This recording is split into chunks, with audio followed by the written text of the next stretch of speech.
Topical study. ஒரு தலைப்பை எடுத்து வச்சுட்டு அந்த தலைப்புக்குரிய வசனங்கள் என்னெல்லாம் எங்கெல்லாம் இருக்கிறதோ அதை பூரா தொகுத்து எழுதணும். அதை எழுதிட்டு அந்த வசனங்களின் மூலமாக நமக்கு ஒரு பெரிய ஒரு வெளிச்சம் கடவுள் கொடுப்பார். ஸோ அதுதான் தலைப்பை எடுத்து வைத்துக் கொண்டு படித்தேன். ஸோ அப்படி பார்க்கும்போது நம்ம போன வாரம் பார்த்த தலைப்பு என்னங்க?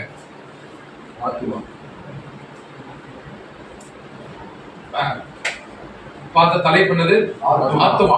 ஆத்மாங்கிற தலைப்பு ஆங்கிலத்துல சோல் அப்படின்னு சொல்றோம் இல்லையா? சோ அந்த அல்லது ஆன்மா அப்படின்னு சொல்லுவோம். சோ இந்த ஆத்மாங்கிற வார்த்தையை நம்ம எடுத்தோம். பைபிள்ல எங்கெல்லாம் இருக்குது அப்படிங்கிறத நம்ம தொகுத்து நமக்கு நிறைய பரிசுத்தவான்கள் புத்தகங்களாக போட்டிருக்காங்க, ஆப்பா இருக்குது, மொபைல் ஆப், நம்ம அதெல்லாம் சொன்னோம்.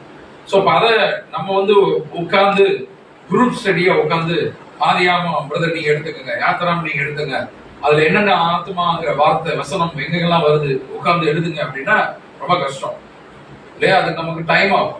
ஆனால் தேவன் நமக்கு ஒரு பெரிய எளிமையான காரியத்தை கொடுத்திருக்காரு. ஏற்கனவே இந்த காரியங்கள் எல்லாம் தொகுக்கப்பட்டு புத்தகங்களாக அச்சிடப்பட்டிருக்கிறது. அப்ப நம்ம ஆத்மாங்கிற ஒரு தலைப்பை மட்டும் எடுத்துட்டு அந்த புத்தகத்துல என்னென்ன வசனங்கள் வருகிறதோ அந்த வசனம் கரெக்டாங்கிறத மட்டும் எடுத்துட்டு அதுல இருக்கக்கூடிய பாடங்களை நம்ம எளிமையாக கற்றுக்கொள்ளலாம். சோ அந்த அளவுக்கு வசதிகள் நம்ம காலகட்டத்துல இருக்கிறது. இதே ஒரு 19ஆம் நூற்றாண்டுல, ஒரு 100 வருஷத்துக்கு முன்னாடி, ஒரு 15ஆம் நூற்றாண்டுல, 5வது நூற்றாண்டுல இந்த வசதிகள்லாம் கிடையாது. அப்ப அவர்களுக்கு என்ன வெளிப்படுத்தப்பட்டதோ குறைவான அளவு சத்தியம், அதிலே அவர்கள் உண்மை உள்ளவர்களாக இருக்கிறார்களா, அவ்வளவுதான். சோ இன்னைக்கு வெளியாக்கப்பட்ட ரகசியங்கள் வெளியாக்கப்பட்டிருக்கு. இன்னைக்கு நிறைய டெக்னாலஜி, ஏன்னா கடைசி காலங்கிறனால முழு சத்தியமும் வந்து தேவன் இந்த ஜனங்களுக்கு தம்மாலே தெரிந்து கொள்ளப்பட்ட பரிசுத்தவான்களுக்கு அவர் கொடுக்க அவர் சித்தமுள்ளவராக இருக்கிறார். ஆமென். அதனால அவர் என்ன பண்றார், நிறைய காரியங்களை தொகுத்து நமக்கு கொடுத்திருக்கிறார். அதன் அடிப்படையில தலைப்பை, ஏதாவது ஒரு தலைப்பை நீங்க எடுத்துட்டீங்கன்னா அந்த தலைப்புல இருக்கக்கூடிய வசனங்களை எல்லாம் தொகுத்து எடுத்து வச்சு இந்த வசனங்கள் சொல்லக்கூடிய காரியங்கள் என்னன்னு பார்த்தோம். சோ அதன் அடிப்படையில கடந்த வாரம் ஆத்மா அப்படிங்கிற வசனத்தை எடுத்துட்டு, வார்த்தை எடுத்துட்டு, என்னென்ன வசனங்கள் அது என்ன சொல்கிறது அப்படிங்கறத நம்ம பார்த்தோம்.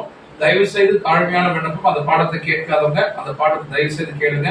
அது கேட்டாதான் இன்னைக்கு நம்ம எடுக்க போற பாடம் நமக்கு புரியும்.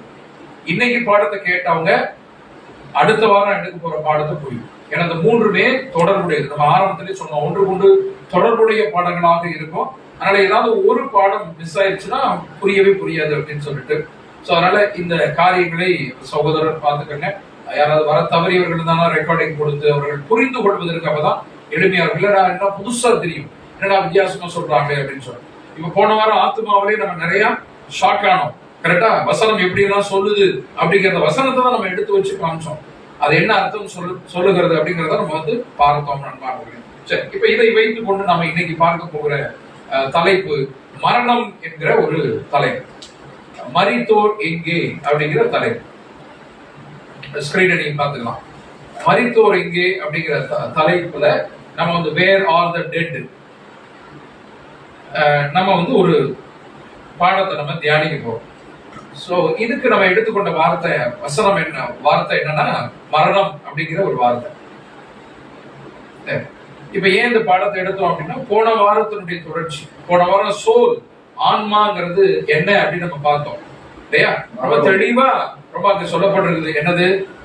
ஆதியாகமம் 2வது அதிகாரத்துல தேவன் ஆதாமை படைக்கும் போது அவர் படைச்சிட்டு என்ன பண்றாரு, ஆத்மா, அது ஜீவ சுவாசத்தை ஊதிட்டு ஜீவ ஆத்மாவாக மாறினார் அப்படின்னு சொல்லிட்டு இருக்குது. அப்ப ஜீவனை கொடுத்த பின் அவன் ஜீவ ஆத்மா என்றால், ஜீவனை கொடுப்பதற்கு முன்னால் அவர் ஆத்மா என்று அழைக்கப்படுகிறார். ஆத்மா ஜீவனை கொடுத்ததுக்கு அப்புறம் ஜீவாத்மா, ஜீவன் கொடுக்கறதுக்கு முன்னாடி ஆத்மா அப்படிங்கிறது. அப்ப ஆத்மாங்கிறது என்னது?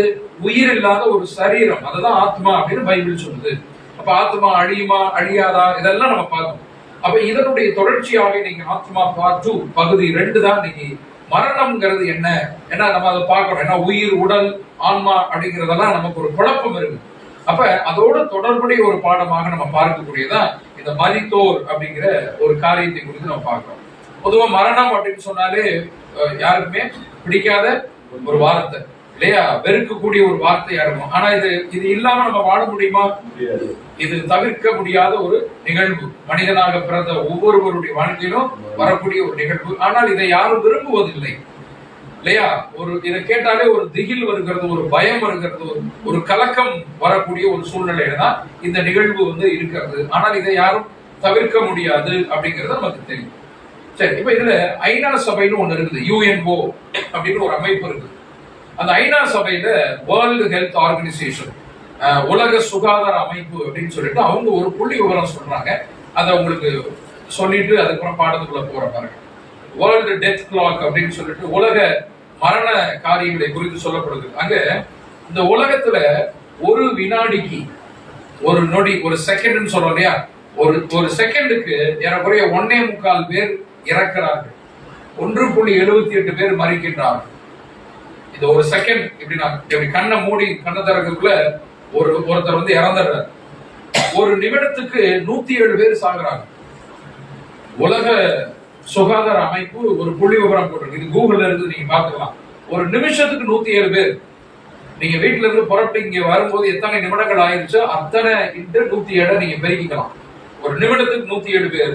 ஒரு மணி நேரத்துக்கு 6390 பேர் மறிக்கிறார்கள். சரிங்களா? 5 மணிக்கு அப்படின்னா 4 மணிக்கு 4ல இருந்து 5 6390 பேர் இறந்து போயிடுறாங்க இந்த உலகத்துல. ஒரு மணி நேரத்துல ஏறக்குறைய 6000 பேர் மறித்து விடுகிறார்கள் என்கிற புள்ளி விவரம் சொல்லுகிறது. அப்படி என்றால் ஒரு நாளைக்கு அப்படின்னா ஏறக்குறைய 1.5 லட்சம் பேர், 1,53,000 பேர் இறந்து போறாங்க. ரைட்டா? சனிக்கிழமை, இன்னைக்கு ஞாயிற்றுக்கிழமை, சனிக்கிழமை 1.5 லட்சம் பேர் இந்த உலகத்துல வாழ்ந்தாங்க. இன்னைக்கு ஞாயிற்றுக்கிழமை இல்ல. இது உலக சுகாதார அமைப்பு என்று சொல்லப்படுகிற ஐநா சபையினுடைய அமைப்பு. அவங்க கொடுக்கிற வேர்ல்டு டெத் கிளாக்னு போட்டு கொடுக்குறாங்க.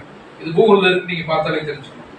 அப்ப எப்படி இவ்வளவு பேர் ஒரு நாளைக்கு 1.5 லட்சம் பேர் சாகுறாங்க, ஒரு மணி நேரத்துல ஏறக்குறைய 6390 பேர் இறக்குறார்கள்.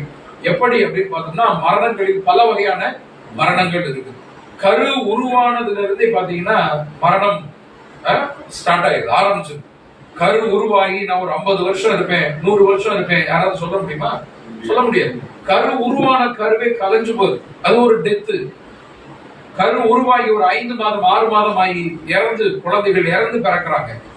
மருத்துவமனையில குழந்தை பிறந்து இறக்குது, 2 நாள் 3 நாள் வீட்டுக்கு போயிடலாம் நாளைக்கு அப்படிங்கிறதுல இறந்து போயிருது. எத்தனையோ ஆயிரக்கணக்கான குழந்தைகள் மரித்து போயிடுறாங்க, பிறந்த சிசுக்கள் என்று சொல்லப்படுகிறது.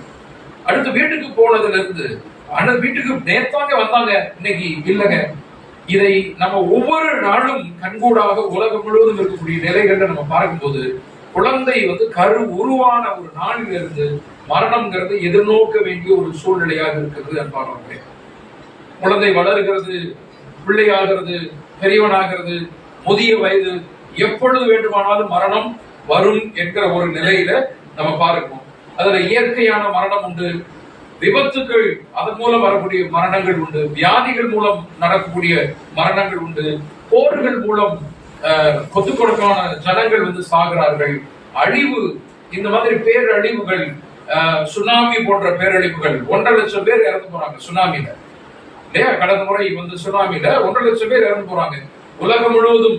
அப்ப இவ்வளவு தீ விபத்துக்கள், பேராபத்துக்கள், மலைச்சரிவுகள், பூமி எதிர்ச்சிகள், இந்த மாதிரி பேரழிவுகளின் மூலமாக பாத்தீங்கன்னா ஆயிரக்கணக்கான லட்சக்கணக்கான ஜனங்கள் மரித்து போகிறார்கள் அப்படிங்கிறத நம்ம பார்க்கணும். அப்ப மரணம் அப்படிங்கிறது பல்வேறு விதமான விதங்களிலே இருக்கிறதாக நம்ம பார்க்கணும்.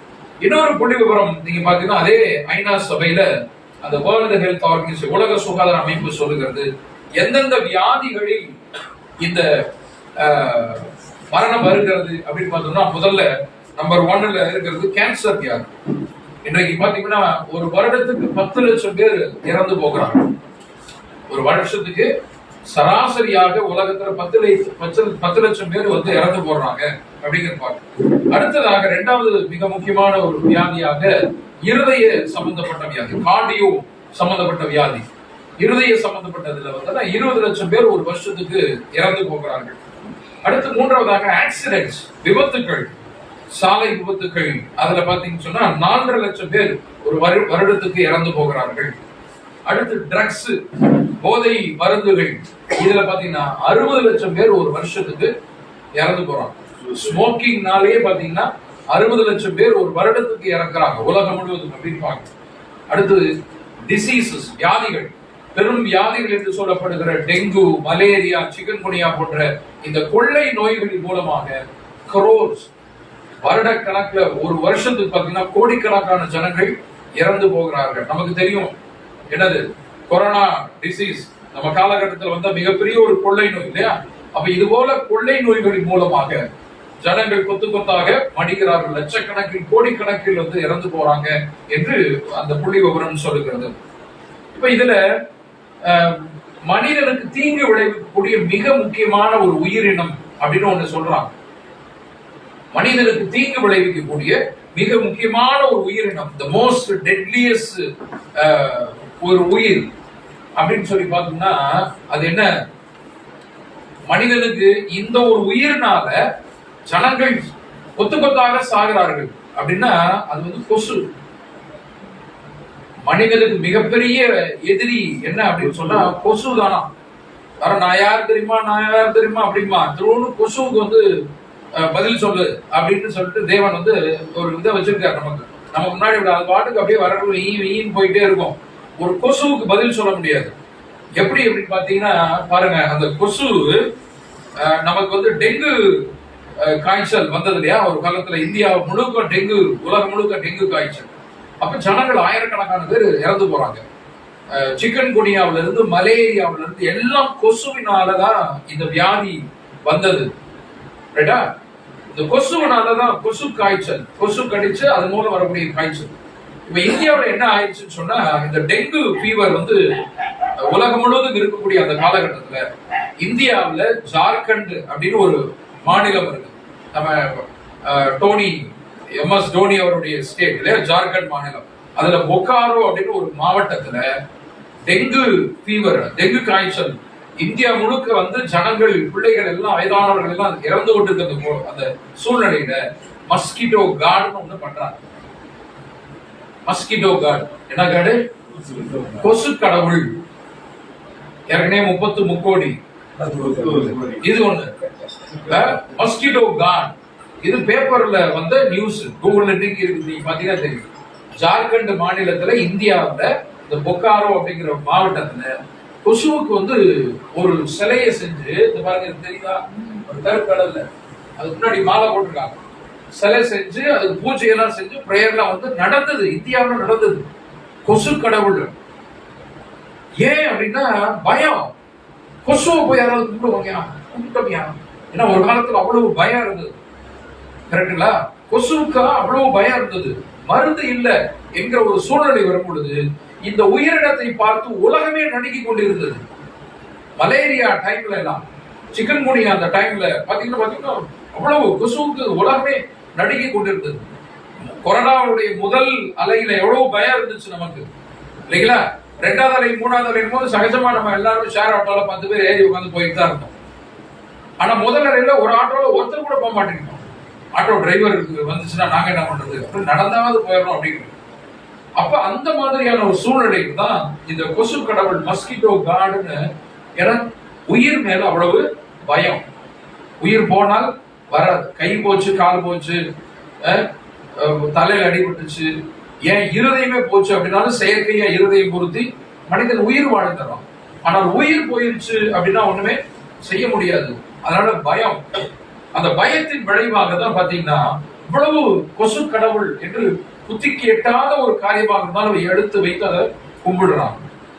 தாம்பரத்துல சில ஆண்டுகளுக்கு முன்னால ஒரு பஸ்ல, ஸ்கூல் பஸ்ல ஒரு குழந்தை ஓட்டையில விழுந்து இறந்து போச்சு. எல்லாருக்கும் ஞாபகம் இருக்கும், உங்களுக்கு நினைவு இருக்கிறதுக்காக பக்கத்துல நடந்தது சொன்னோம்.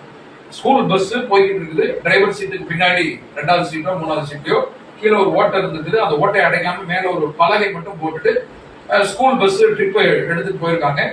அங்க உட்கார்ந்த குழந்தை அது வண்டி மூவ் ஆகி போகும்போது அந்த அந்த பிளேட் மேல இருக்கக்கூடிய அந்த பலகை மூவ் ஆகி ஒதுங்கிருச்சு. குழிக்குள்ள அப்படியே விழுந்து சக்கரம் ஏறி அந்த குழந்தை இறந்து போச்சு. இத கோர்ட் எடுக்கிறாங்க. இதை நம்ம தமிழ்நாடு ஹைகோர்ட் இந்த கேஸ 2 நாள் கழிச்சு எடுத்து அவங்களா எடுக்கிறாங்க. யாரும் குழந்தைகளுடைய சார்பாகவோ பள்ளி சார்பாகவோ யாரும் கேஸ் போடல. இத பேப்பர் நியூஸ பார்த்து கோர்ட்டை எடுத்துக்கொண்டு இது எவ்வளவு பெரிய கொலை என்று அவர்கள் தங்களுடைய தீர்ப்புல சொல்றாங்க. அதனால பள்ளி தாளாளர் கைது செய்யணும், டிரைவரை கைது செய்யணும், நிறைய பிரச்சனைகள் வந்தது உங்களுக்கு நினைவுபடுத்துறேன். அவங்க கோர்ட்டு சொன்னது என்ன அப்படின்னா, இது ஒரு கொலை என்று சொல்றாங்க. ஒரு குழந்தைய கொலை செஞ்சுட்டீங்க நீங்க அப்படின்னு சொல்லிட்டு அந்த பள்ளியின் மேலே பயங்கர குற்றச்சாட்டு போடுறாங்க. ஏனென்றால் அந்த உயிர் திரும்ப வராது, திரும்ப கிடைக்காது. அப்ப இப்படிப்பட்ட ஒரு சூழ்நிலையில தான் நம்ம வாழ்ந்து கொண்டு இருக்கிறோம் பாருங்க. அதனாலதான் அந்த உயிரை காப்பாற்றுவதற்காக மனிதர்கள் எடுக்கக்கூடிய முயற்சிகள், நடவடிக்கைகள் பாத்தீங்கன்னா ஏராளம். ஒரு ஒரு ஒரு தாய் வயிற்றுல கரு உருவாயிருச்சு அப்படின்னு டாக்டர் சொன்ன உடனே அது வரைக்கும் இருந்த ஒரு நிலை அப்படியே கம்ப்ளீட்டா மாறுது வீட்டுல இல்லையா? சகோதரிகள் தெரியும், அது வரைக்கும் ஒரு மாதிரி இருந்த நிலைமை இப்ப அம்மா வயிற்றுல ஒரு குழந்தை உருவாயிருக்குது, ஒரு கரு உருவாயிருக்குன்னு சொன்ன உடனே மதிப்பு என்ன, மரியாதை என்ன, ஹார்லிக்ஸ் என்ன, பூஸ்ட் என்ன, பழங்கள் என்ன, அது வரைக்கும் ஒரு கொய்யாப்பழம் கிடைக்காது. ஆனால் அதுக்கப்புறம் பாத்தீங்கன்னா கொய்யாப்பழத்தோட சேர்த்து எல்லா பழங்களும் கிடைக்கும், எல்லா உற்சாக பானங்கள் எல்லாம், ஹார்லிக்ஸ்ல இருந்து பூஸ்ட்ல இருந்து எல்லாம் கிடைக்கும், பிரியாணி பார்சல் எல்லாம் கிடைக்கும். ஏன்னா உனக்கு இல்ல, என் குழந்தை வயிற்றுல வளரணும் அதுக்கு அப்படின்னு சொல்லிட்டு நம்ம கொடுக்குறோம். குழந்தை புஷ்டியா வளரணும், நல்லா வளரணும் அப்படின்னு சொல்லிட்டு. கரெக்டுங்களா? அப்ப குழந்தைய பார்த்து பத்திரமா. அதுக்கு முன்னாடி பாத்தீங்கன்னா 10 குடம் தண்ணி எடுத்துட்டு வரணும் கார்பரேஷன் குழாயில இருந்து. அதுக்கப்புறம் குழாயில் நீ போகவே கூடாது, ஆளு கொண்டு வந்துடுறோம். ஏன் அப்படின்னு சொன்னா அந்த கரு, அந்த ஒரு உயிருக்கு இருக்கக்கூடிய மதிப்பு, விலை மதிப்பு இல்லாதது அந்த உயிர் என்பதனால. அதுக்கப்புறம் குழந்தை உருவாகி அது பத்திரமா எடுத்து அந்த ஹாஸ்பிட்டல் எத்தனை தடவை நம்ம போறோம், எத்தனை தடவை ஸ்கேன் எடுக்கிறாங்க, எத்தனை மருந்துகள் மாத்திரைகள், அந்த குழந்தை உருவாகணும், உருப்பெறணும், வளரணும், வெளியே வரணும் அப்படின்னு சொல்லிட்டு எவ்வளவு பாதுகாப்பு, பராமரிப்பு. அதுக்கப்புறம் வளர்ந்ததுக்கு அப்புறம் அதுக்கு கொசுவலை போடுறதுல இருந்து அதை பத்திரமா அந்த குழந்தையை பாதுகாக்கிறது, இந்த குழந்தைக்கு சரியான விதத்துல தடுப்பூசி போடுவது, எவ்வளவு முயற்சிகளை, நடவடிக்கைகளை நம்ம செய்து கொண்டிருக்கோம். ஒரு தாயாக, ஒரு தகப்பனாக, எல்லாம் உயிரை காப்பாத்தணுமே அப்படின்னு சொல்லிட்டு, என் பிள்ளை உயிரை காப்பாற்றணும் அப்படின்னு சொல்லிட்டு பிள்ளைய ஸ்கூல்ல போய் சேர்க்கிறோம், ஸ்கூல் பாதுகாப்பா இருக்கா, வேன்ல ஏத்துறோம் அல்லது பஸ்ல ஏத்துறோம்னா பஸ் டிரைவர் கவனிச்சுக்கிறோம், அப்பப்ப பிள்ளைய பத்திரமா ஏத்துட்டு ஓரமா உட்காராத, கையை நீட்டாத, எவ்வளவு காரியங்கள் நம்ம சொல்றோம். அப்புறம் வேலைக்கு போகுது, இன்சூரன்ஸ் போடுறோம் இல்லையா? லைஃப் இன்சூரன்ஸ் எதுக்கு? உயிரை காப்பாத்திக்கணும். ஆக்சிடென்டல் எத்தனை வகையான இன்சூரன்ஸ், எல்லாமே பாத்தீங்கன்னா உயிரை காப்பாற்றிக் கொள்ள வேண்டும் என்பதற்காக. ஏதாவது ஒண்ணு ஆச்சுன்னா நமக்கு உதவிக்கு தேவை, ஹெல்ப் வேணும் என்பதற்காக நமக்கு இவ்வளவு சிரமங்களின் மத்தியிலும் நம்ம எவ்வளவு முயற்சிகள் எடுக்கிறோம். ஆனால் அன்பானவர்களே, இதெல்லாம் ஒரு உயிர் மரிப்பதற்கு முன்பு வரை, ஒரு மரணம் வருவதற்கு முன்புதான். ஆனால் மரணம் வந்து விட்டதுக்கு அப்புறம் நிலைமை என்ன யாருக்கும் தெரியாது. ரைட்டா? மரித்த பின்னால், மரணம் வருவதற்கு முன் நம்ம இன்சூரன்ஸ் எடுக்கிறோம், பிள்ளைங்களுக்கு பூஸ்ட் வாங்கி கொடுக்கிறோம், ஹார்லிக்ஸ் வாங்கி கொடுக்கிறோம், பழங்கள் வாங்கி கொடுக்கிறோம், பத்திரமா பாதுகாக்கிறோம், எந்த வேலையும் செய்யறது இல்லை, அவ்வளவு காரியங்கள் செய்யறோம். மரணம் வருவதற்கு முன்பாக இதை சாப்பிடுங்க, அதை சாப்பிடுங்க, இந்த பழம் சாப்பிடுங்க, இது சரியில்லை. ஆனால் மரித்த பின்னால் அது ஒண்ணும் செய்ய முடியாது. கரெக்டா? நோ ஒன் நோஸ், யாருக்கும் தெரியாது. எல்லாமே நம்பிக்கைகளின் அடிப்படையில இருக்கு. மரித்த பின்னால் ஒரு மனிதனுடைய நிலை என்ன என்பது நம்பிக்கைகளின் அடிப்படையில் இருக்குது அப்படிங்கறத நம்ம இது வரைக்கும் புரியுதா? ஒரு இன்ட்ரோடக்ஷன். இப்ப நம்பிக்கைகள் என்ன அப்படின்னு பார்க்கும்போது, மத நம்பிக்கைகள், மற்ற மதத்தினுடைய நம்பிக்கைகள் என்ன அப்படின்னு பார்க்கும்போது, நமக்கு போன வாரமே பார்த்ததுதான், திரும்ப ஒரு தடவை ஞாபகப்படுத்துறேன். இந்து மதம் அதனுடைய நம்பிக்கை, ஒரு மனிதன் மரித்த பின்னால் அல்லது ஒரு மனுஷி மரித்த பின்னால் அவங்க என்ன பண்றாங்க, அவங்களுடைய நிலைமை என்ன அப்படிங்கிறது இந்து மதத்தினுடைய நம்பிக்கை என்ன. போன வாரம் என்ன பார்த்தோம்? 7 பிறவிகள். சரிங்களா? 7 பிறவிகள், புனர்ஜென்மம் அப்படின்னு சொல்றோம், மறுபிறவி அப்படின்னு சொல்றோம் இல்லையா? 7 பிறவிகள் அவரவருடைய கிரியைகளுக்கு ஏற்ப, கர்மா பலனுக்கு ஏற்ப அவரவருடைய கிரியைகள் சொல்றோம் இல்லையா? இந்த பிறவியில நான் என்ன கர்மா செயல்கள் செஞ்சனோ அதுக்கேற்ற போல அடுத்த பிறவியில நானு நாயாவோ, பூனையாவோ, பேயாவோ, பிசாசாவோ நான் பிறப்பேன் இல்லையா? என்னுடைய கிரியைகளுக்கு ஏற்ப நான் சரியில்லாம வாழ்ந்தேன் அப்படின்னு சொன்னா ஒரு எறும்பா, எல்லாரும் ஏறி மிதிக்கிற எறும்பா, இல்லைன்னா கல்ல விட்டு எரிகிற தெருநாய், சொறி நாய் மாதிரி பிறப்பேன், இல்லைன்னா பண்டிக்குட்டி மாதிரி பிறப்பேன், சேத்துல போறோம் இல்லையா? சோ இந்த மாதிரியான ஒரு நிலை. 7 பிறவிகள் முடிந்தோன, 7வது பிறவி முடிஞ்சோன்னா அந்த ஆத்மா பரமாத்மாவோடு இணைந்து விடுகிறது என்பது இந்து மதத்தினுடைய பொதுவான நம்பிக்கை. அடுத்து இஸ்லாம் சொல்லுகிறது. இஸ்லாத்தினுடைய நம்பிக்கை என்ன? ஒரு மனிதன் இறக்குறான், இறந்த பின்னால் அவருடைய ஆத்மா ஒரு தோட்டத்துக்கு தூதனால் எடுத்துக் கொள்ளப்படுகிறது. ஒரு தூதன் வந்து அந்த ஆத்மாவை எடுத்துட்டு போயிடுறாரு, தோட்டத்துல வைக்கிறாரு, தோட்டத்துல வச்சு இப்படியே கொண்டு போய் டெபாசிட் பண்றாரு. ஒரு நாள் வருகிறது நியாய தீர்ப்பு நாள். அந்த நியாய தீர்ப்பு நாள் வரும் பொழுது அந்த ஆத்துமாக்கள் எல்லாம் திரும்ப இறக்கப்பட்டு மீண்டும் அவர்களுக்கு ஒரு நியாய தீர்ப்பு நடக்குது. அந்த நியாய தீர்ப்பு செய்யறது யாருன்னு பார்த்தோம். யாரு போன வாரம் பார்த்துமே? ஈசா நபி. ஈசா நபி தான் இயேசு கிறிஸ்து. இது குர்ஆன்ல இருக்குது. ஈசா நபி தான் நியாய தீர்ப்பு வந்து செய்வார் என்பது இஸ்லாத்துடைய நம்பிக்கை. நம்ம ஆளுங்க பாதி பேர் நம்ப மாட்டாங்க. ஓடப்பா இயேசு கிறிஸ்து வர்றாரா போறாரான்னு சின்ன பிள்ளைல இருந்து இப்படிதான் சொல்லிட்டு இருக்காங்க. ஆனா இஸ்லாம் நம்புகிறது குர்ஆன்ல எழுதப்பட்டிருக்கிறது. ஈசா நபி தான் வந்து நியாய தீர்ப்பு செய்வார். இது இஸ்லாத்துடைய நம்பிக்கை. கிறிஸ்தவத்தினுடைய நம்பிக்கை அப்படின்னு நம்ம பார்க்கும்போது என்ன சொல்றாங்க? ஆர்சியில இருந்து ரோமன் கத்தோலிக் திருச்சபையில இருந்து புரோட்டஸ்டன்ட் பெண்டிகாஸ்ட் பொதுவான நம்பிக்கை என்ன அப்படின்னா, ஒரு மனிதன் இந்த உலகத்துல வாழும்போது அவன் நீதிமானாக இருந்தான் என்றால், பரிசுத்தவானாக இருந்தான் என்றால், அவன் இறந்த உடனே அவன் பரலோகத்துக்கு போயிடுவான். கரெக்டா? அவன் பாவியாக இந்த உலகத்திலே வாழ்ந்தான் என்று சொன்னால் அவன் நரகத்துக்கு போயிடுறான். பாதாளத்துக்கும் நரகத்துக்கு போயிடுறான். அடுத்து 2 கட்டா அப்படிங்கிற மாதிரி பாவம் செய்யறான், நல்லவன் செஞ்சுக்கிறான் அப்படிங்கிற மாதிரி இருக்கான். ஆபிரகாமுடைய மடி அல்லது பரதீசு என்று சொல்லப்படுகிற ஒரு இடத்துக்கு அவங்க போயிடுவாங்க. இதுதான் பொதுவான நம்பிக்கை. சரியா? கிறிஸ்தவத்தினுடைய பொதுவான நம்பிக்கை அப்படின்னு சொல்லுவாங்க. சரி, இப்ப உண்மையிலே உங்க இங்கதான் இருக்கிறாங்க.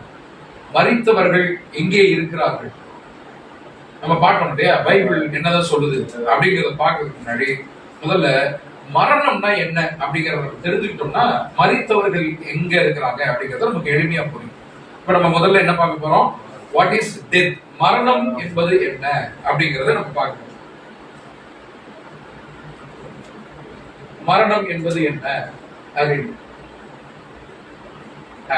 இப்ப மரணம் ஏன் வந்தது? ஆதியாகமம் 2வது அதிகாரம் 17வது வசனம். ஆனால் நன்மை தீமை அறியத்தக்க விருட்சத்தின் கனியை புசிக்க வேண்டாம், அதை நீ புசிக்கும் நாளிலே சாகவே சாவா என்று கட்டளையிட்டார். இதுதான் முதல்ல சாவுங்கிற வார்த்தை வந்த இடம். கரெக்டா?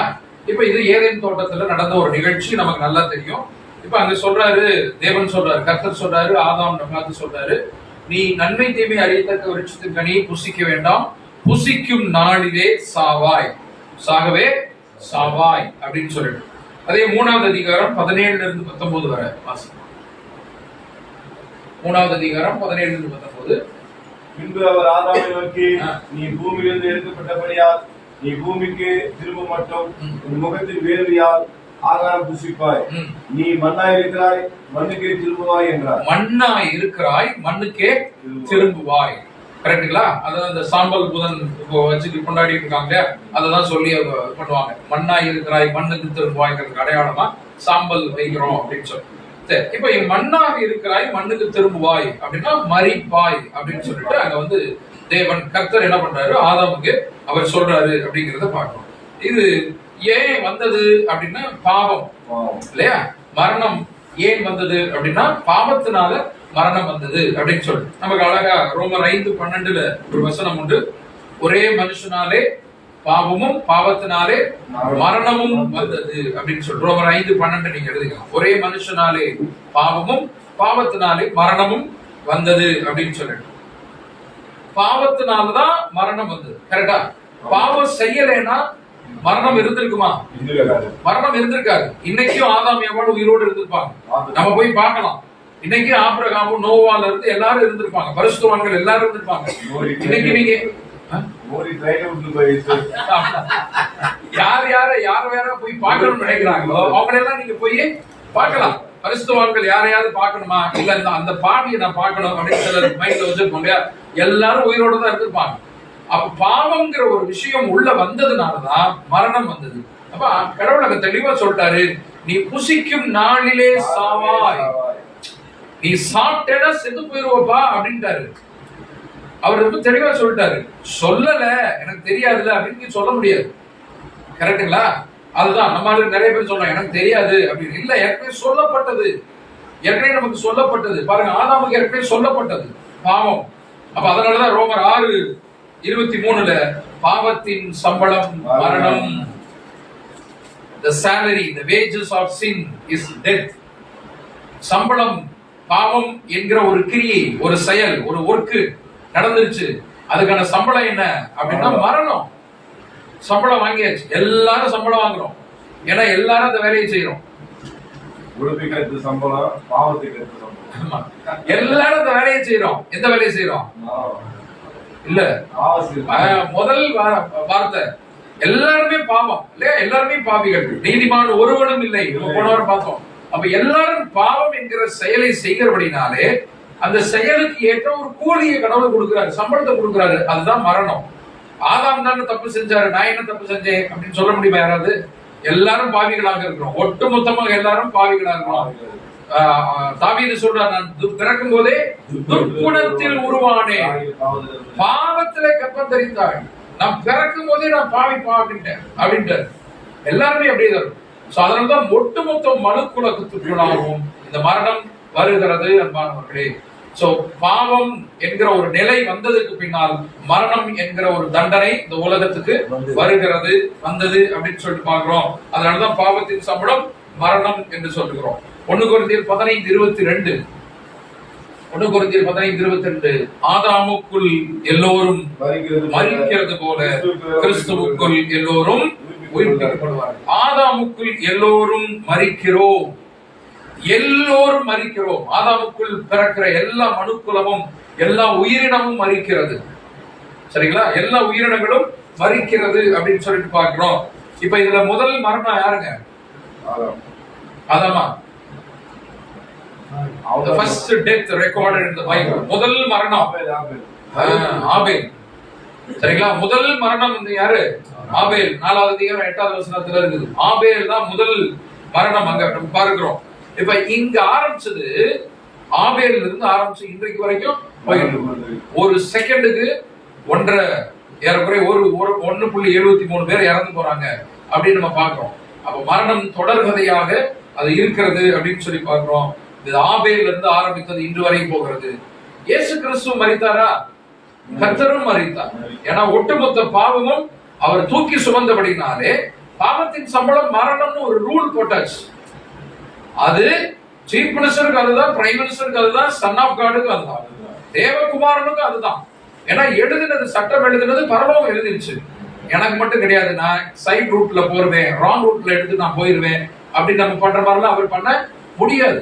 அவர் ஒரு எக்ஸாம்பிளாக, மாதிரியாக வைத்திருக்கிறார் தேவன் இயேசு கிறிஸ்துவ நமக்கு. அப்படிங்கும்போது அவர் பாவத்தை, ஒட்டுமொத்த பாவத்தை தூக்கி சுமந்தபடினாலே அவரும் மரிக்க வேண்டிய நிலைக்கு சென்றார். இல்லையா? அது பாருங்க, 1 யோவான் 2:2 ஒரு அழகான வசனம் உண்டு. 1 யோவான் 2:2.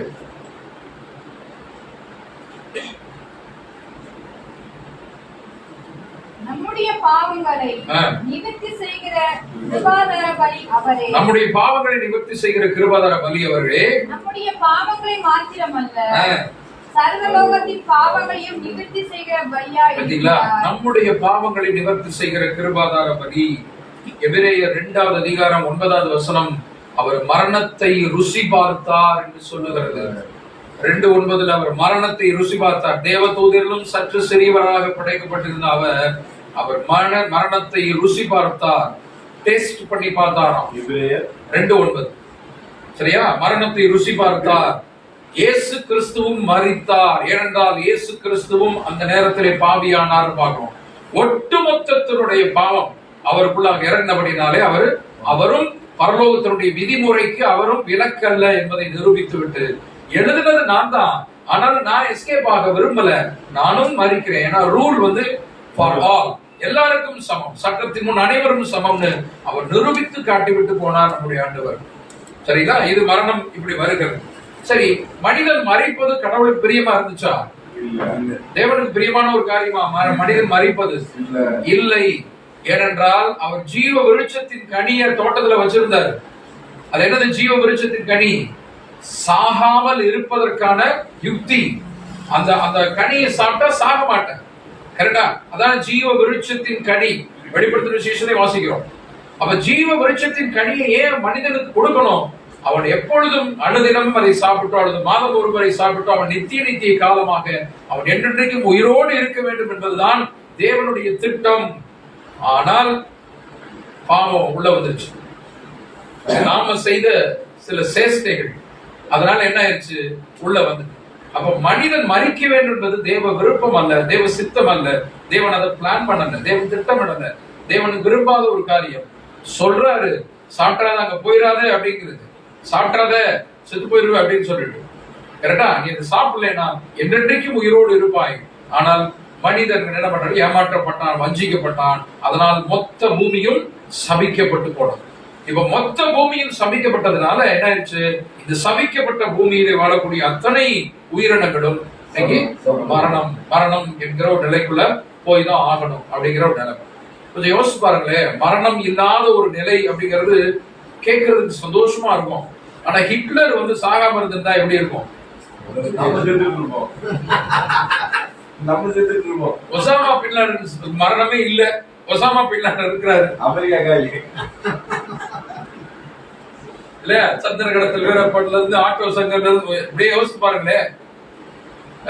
நமக்கு இங்க சில தலைவர்களா உயிரோடு இருந்து இம்சை பண்றாங்க. மரணம்ங்கிறது ஒரு வகையில கிஃப்ட், வரம். அப்ப யோசேப்பு தன்னுடைய சகோதரரை பார்த்து சொல்லுவாரு 50ஆம் அதிகாரத்துல ஆதியாகமத்துல, நீங்கள் எனக்கு தீமை செய்ய நினைத்தீர்கள், கர்த்தரோ அதை நன்மையாக மாற்றினார். தீமையை நன்மையாக மாற்றினார். சாத்தான் இந்த உலகத்துல தீமை செய்யணும் அப்படின்னு நினைச்சு கொண்டு வந்தா, ஆனா தேவன் அந்த தீமையிலிருந்து ஒரு நன்மையை உருவாக்கி கொண்டு வருகிறார். கரெக்டுங்களா? அப்போ ஒரு நன்மையை உருவாக்கி கொண்டு வருகிறார் அப்படிங்கறது நம்ம பார்க்கணும். சரி, இப்ப இது வேற டாபிக். இப்ப மரிக்கும் போது என்ன நடக்கிறது? மரணம்னா என்னன்னு பார்த்துட்டோம். மரணம் ஏன் வந்தது அப்படிங்கறது ரொம்ப ஷார்ட்டா பார்த்துட்டோம். இப்ப மரிக்கும் போது என்ன நிகழ்கிறது? ஒரு மனிதன் மரிக்கும் போது என்ன நிகழ்கிறது அப்படின் போது அந்த உயிர் பிரிகிறது அப்படின்னு நம்ம சொல்றோம் இல்லையா? செத்து விட்டார் அப்படிங்கிறது. சத்து போனது, சத்தெல்லாம் போனது, அதுதான் செத்து போயிட்டாரு அப்படிங்கிறது. மலையாளத்துல அழகா சொல்லுவாங்க சத்து போனதல் அப்படின்னு. சத்து எல்லாம் போகுதல் தான் செத்து போகுதல். சத்தெல்லாம் போயிருச்சு, அவ்வளவுதான் செத்து போகுதல் அப்படிங்கிறது. இப்ப உயிர் பிரிதல் அப்படிங்கிற ஒரு விஷயம் 146வது சங்கீதம் 4வது வரி. 146:4.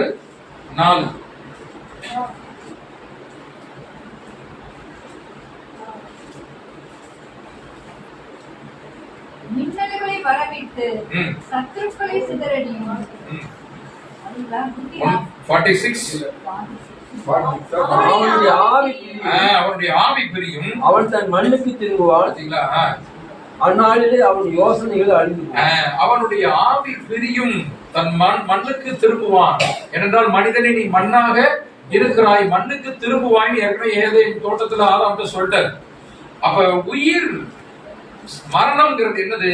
ஒரு மனிதன் இருக்கிறான், அந்த மனிதனுடைய உயிர் பிரிதல் தான் மரணம். ஆவி பிரிதல்.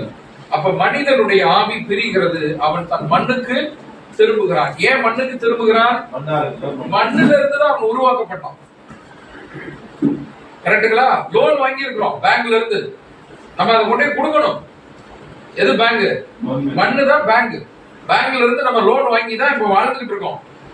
சரியா? இப்ப திரும்ப அதை நம்ம கொண்டு கொடுக்கணும். சில வருடங்கள் கொடுத்திருக்காங்க இதுக்குள்ள அப்படின்னு சொல்லிட்டு, சோ கொண்டு போய் கொடுக்கணும். அப்ப மனிதன் மண்ணாக இருப்பதனாலே மண்ணுக்கு அவன் செல்லுகிறான் அப்படின்னு சொன்ன. அந்நாளிலே அவனுடைய யோசனைகள் பிரியும், அவன் ஆவி பிரிகிறது அப்படிங்கறத பார்க்கணும். இப்ப நம்ம இதை புரிந்து கொள்வதற்காக இப்ப டேபிள்ல ஒரு மெழுகுதிரி எரிந்து வச்சுருக்கேன். ஒரு மெழுகுதிரி எரிந்து கொண்டிருக்கிறது. இப்ப நான் அதை ஊதுறேன். எரிந்து கொண்டு இருக்கிற மெழுகுதிரியை நான் ஊதுறேன். அந்த நெருப்பு எங்க போகுது? காணாம போச்சு. அந்த பிளேம், அந்த நெருப்பு, அது எங்க? எரிந்து கொண்டு இருக்கிறது, உயிரோடு இருக்கிறது. திடீர்னு அது காணாம போயிருது. அந்த இது நெருப்பு எங்க போச்சு? போச்சு, அவ்வளவுதான். எங்க போயிருச்சு? காத்தோடு காத்தா கலந்துருச்சு. அததான் அங்க சொல்றாங்க. பிரசங்கி 12:7 ஒரு வசனம் இருக்கு பாருங்க. ஆவி தன்னை தந்த தேவனிடம் செல்லுகிறது. பிரசங்கி 12:7. இவ்விதமாய் மண்ணானது தான் முன்னிருந்த பூமிக்கு திரும்பி ஆவி தன்னை தந்த தேவனிடத்திற்கு மறுபடியும் எல்லாமே ரிட்டர்ன்ஸ் கொடுக்கணும். லோன் வாங்கிட்டு வந்திருக்கிறோம். மண்ணானது தான் முன்னிருந்த பூமிக்கு திரும்புது. இந்த சரீரம் முன்னிருந்த பூமிக்கு திரும்புது. ஆவி கொடுத்தவர்கிட்ட திரும்ப போகுது. சரியா? எல்லாம் ரிட்டர்ன் கொடுக்கிறோம். மண்ணிட்ட இருந்து வாங்கினதுனால சரீரம் மண்ணுக்கு போகுது. தேவன்கிட்ட இருந்து ஆவி வந்துச்சு இல்லையா? ஆதாமை உண்டாக்கிட்டு ஜீவ சுவாசத்தை ஊதுகிறார். தேவன் தான் ஜீவ சுவாசத்தை ஆக்சிஜனை கொடுக்கிறாரு. நம்ம முடிஞ்சிருச்சு, அந்த ஆக்சிஜனை திரும்ப அவர்கிட்ட கொண்டு போய் கொடுக்கிறோம். அதுதான் இப்படி ஒப்பு கொடுத்தல். இததான் சிலுவையில இயேசு கிறிஸ்து செய்தார். பிதாவே, என் ஆவியை உம்மிடத்துல ஒப்பு கொடுக்கிறேங்கிற. என்னுடைய உயிரை உம்மிடத்துல ஒப்பு கொடுக்கிறேன். ஏன்? உயிர் அவர் கொடுத்தது. இந்த சரீரம் மண்ணிலிருந்து படைக்கப்பட்டது, அதனால இந்த மண்ணுக்கு போகும். உயிர் ஜீவன் அவர் கொடுத்தது, ஜீவ சுவாசத்தை ஊதினார். அதனால பிதாவே என்னுடைய ஆவியை உம்மிடத்திலே ஒப்பு கொடுக்கிறேன் என்று சொல்லி அவர் ஒப்பு கொடுக்கிறார். பிரசங்கி 12 வாசித்தோம், தன்னை தந்த தேவனிடம் அந்த ஆவி போகிறது அப்படின்னு. அப்போ உயிர் காற்று என்ன ஆயிருது? அப்படியே கரைஞ்சிருது, காத்தோடு காத்தா கரைஞ்சிருது, இந்த அண்டத்துல கரைஞ்சிருது. இந்த அண்டம் முழுக்க தேவனுக்கு சொந்தம். வானது சிங்காசன, பூமி எனது பாதப்படி, பூமி எல்லாமே அவருடையது. அப்ப இந்த காத்தோடு காத்தாக நம்முடைய ஜீவ சுவாசம் கலந்து விடுகிறது, உயிர் போகிறது. அவ்வளவுதான், அது அவ்வளவுதான், அதோட நம்ம நிறுத்திக்கணும். இப்ப சரீரம் மண்ணுக்கு போகிறது நமக்கு நல்லா தெரியும். உயிர் தன்னை தந்த தேவனிடம் போகிறது. இப்ப ஆன்மா, ஆத்மான்னு சொல்றோம். இப்ப ஆத்மான என்னன்னு பார்த்தோம் போன வாரம். பர்சன், ஆத்மாக்களுக்கு தக்கதாக ஆட்டுக்குட்டியை எப்படிங்க யாத்திரா 12 பார்த்தோம் இல்லைங்களா? அப்ப நபர்கள், சிந்தை, பல இது இருக்குது இல்லையா? அப்ப ஆத்மாங்கிறது வேற ஏதோ ஒரு பார்ட்டா இருக்குது. சரீரம், உயிர் இருக்குது. உயிர்ங்கிறது ஜீவ சுவாசம், ஆத்மாங்கிறது என்னுடைய சிந்தை. முழு மனிதனையும் ஆத்மான்னு சொல்லுது சில வசனங்கள். சிந்தையை சொல்லுது, உள்ளம்னு நம்ம சொல்றோம். திருவுலியத்துல நம்ம பார்த்தோம், திருவள்ளியத்துல பார்த்தோம், என் ஆத்மாவே கர்த்தரை சோதரி. நான் என்ன சொல்லிக்கிறேன்? நான் எனக்கு நானே சொல்லிக் கொள்வது, என்னுடைய மைண்டுக்கு நான் சொல்லிக் கொள்வது. அப்ப இந்த மைண்ட் அப்படிங்கிறது நீங்க பார்க்கும்போது அதான் பிரசங்கி 9:6 146 நம்ம வாசித்தோம். அந்நாளில் அவன் யோசனை அழியும். சூரியனுக்கு கீழே தேவன் உனக்கு நியமித்திருக்கிற மாயையான நாட்கள் எல்லாம் நீ நேசிக்கிற மனைவியோட நிலையில்லாத 9:6 பிரசங்கி 9:6 அவர்கள் சிநேகமும் அவர்கள் பகையும் அவர்கள் பொறாமையும் எல்லாம் ஒழிந்து போயிற்று. சூரியனுக்கு கீழே செய்யப்படுகிறதொன்றிலும் அவர்களுக்கு இனி என்றைக்கும் பங்கு இல்லை. சூரியனுக்கு கீழே செய்யப்படுகிறதுல ஒன்றும் பங்கு இல்லை. நீங்க 146:4 எழுதிங்க. ஏன்னா அந்நாளிலே அவனுடைய யோசனை அழியும். யோசனைங்கிறது புத்தி அழிஞ்சு போயிரும்.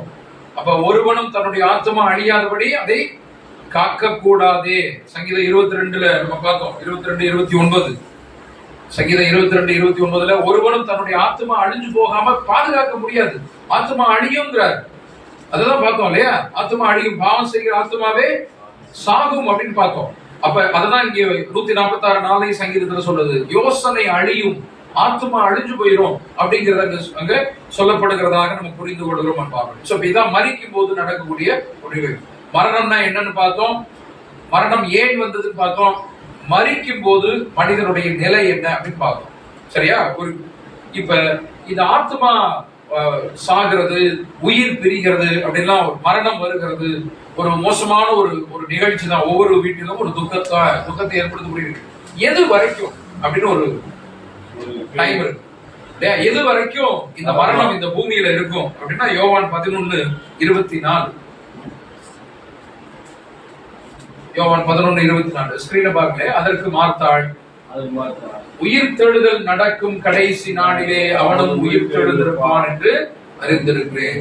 உயிர் தெழுதல் நடக்கும் கடைசி நாள் வரைக்கும். அப்ப உயிர் தெழுதல் நடக்கும் நாள் வரை இந்த பூமியில் என்ன இருக்குங்க? மரணம் இருக்கும். சரியா? இந்த பூமியில மரணம் இருக்கும். கதையை நம்ம படிச்சிருக்கோம். புத்தர்கிட்ட ஒரு நாள் ஒரு அம்மா தன்னுடைய பிள்ளை இறந்ததுக்கு அப்புறம், ஒரு குழந்தை இறந்துருச்சு. புத்தர் அப்ப இருக்கும்போது போய் புத்தர்கிட்ட வேண்டியிருக்கு, என் பிள்ளைய உயிரை திரும்ப கொண்டு வரணும், நீங்க நிறைய நல்லவர்னு சொல்றாங்க, கடவுளுடைய பிள்ளைன்னு சொல்றாங்க, உயிரை கொண்டு வரணும், எனக்கு ஒரே ஒரு பிள்ளை அப்படின்னு. உடனே அவர் சொன்னாரு, நான் உயிர் கொண்டு வர்றேன், ஒரே ஒரு காரியத்தை மட்டும் நீ செய்யணும்.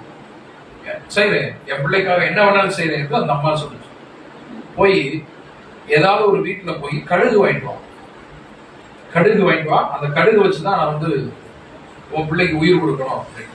கடுகா? எங்க வீட்டுல இருக்கு? இல்ல வேற ஒரு வீட்டுல தான் போகணும். அந்த வீட்டுல போய் நீ வாங்குறதுக்கு முன்னாடி அந்த வீட்டுல இதுக்கு முன்னாடி ஏதாவது டெத்து நடந்திருக்கான்னு கேட்டுக்க. சாவு நடக்காத ஒரு வீட்டுல போயிருந்து நீ கடுகு வாங்கிப்பா, அந்த கடுகு வச்சு நான் பிள்ளைக்கு உயிர் கொடுக்குறேன். அவ்வளவுதானே, நான் போய் வாங்கிக்கிறேன், எங்க தெருவில் எத்தனையோ வீடு இருக்குது அப்படின்னு அந்த அம்மா வீடு வீடா போச்சான். வாங்கிட்டு வந்திருக்குங்கிறீங்க?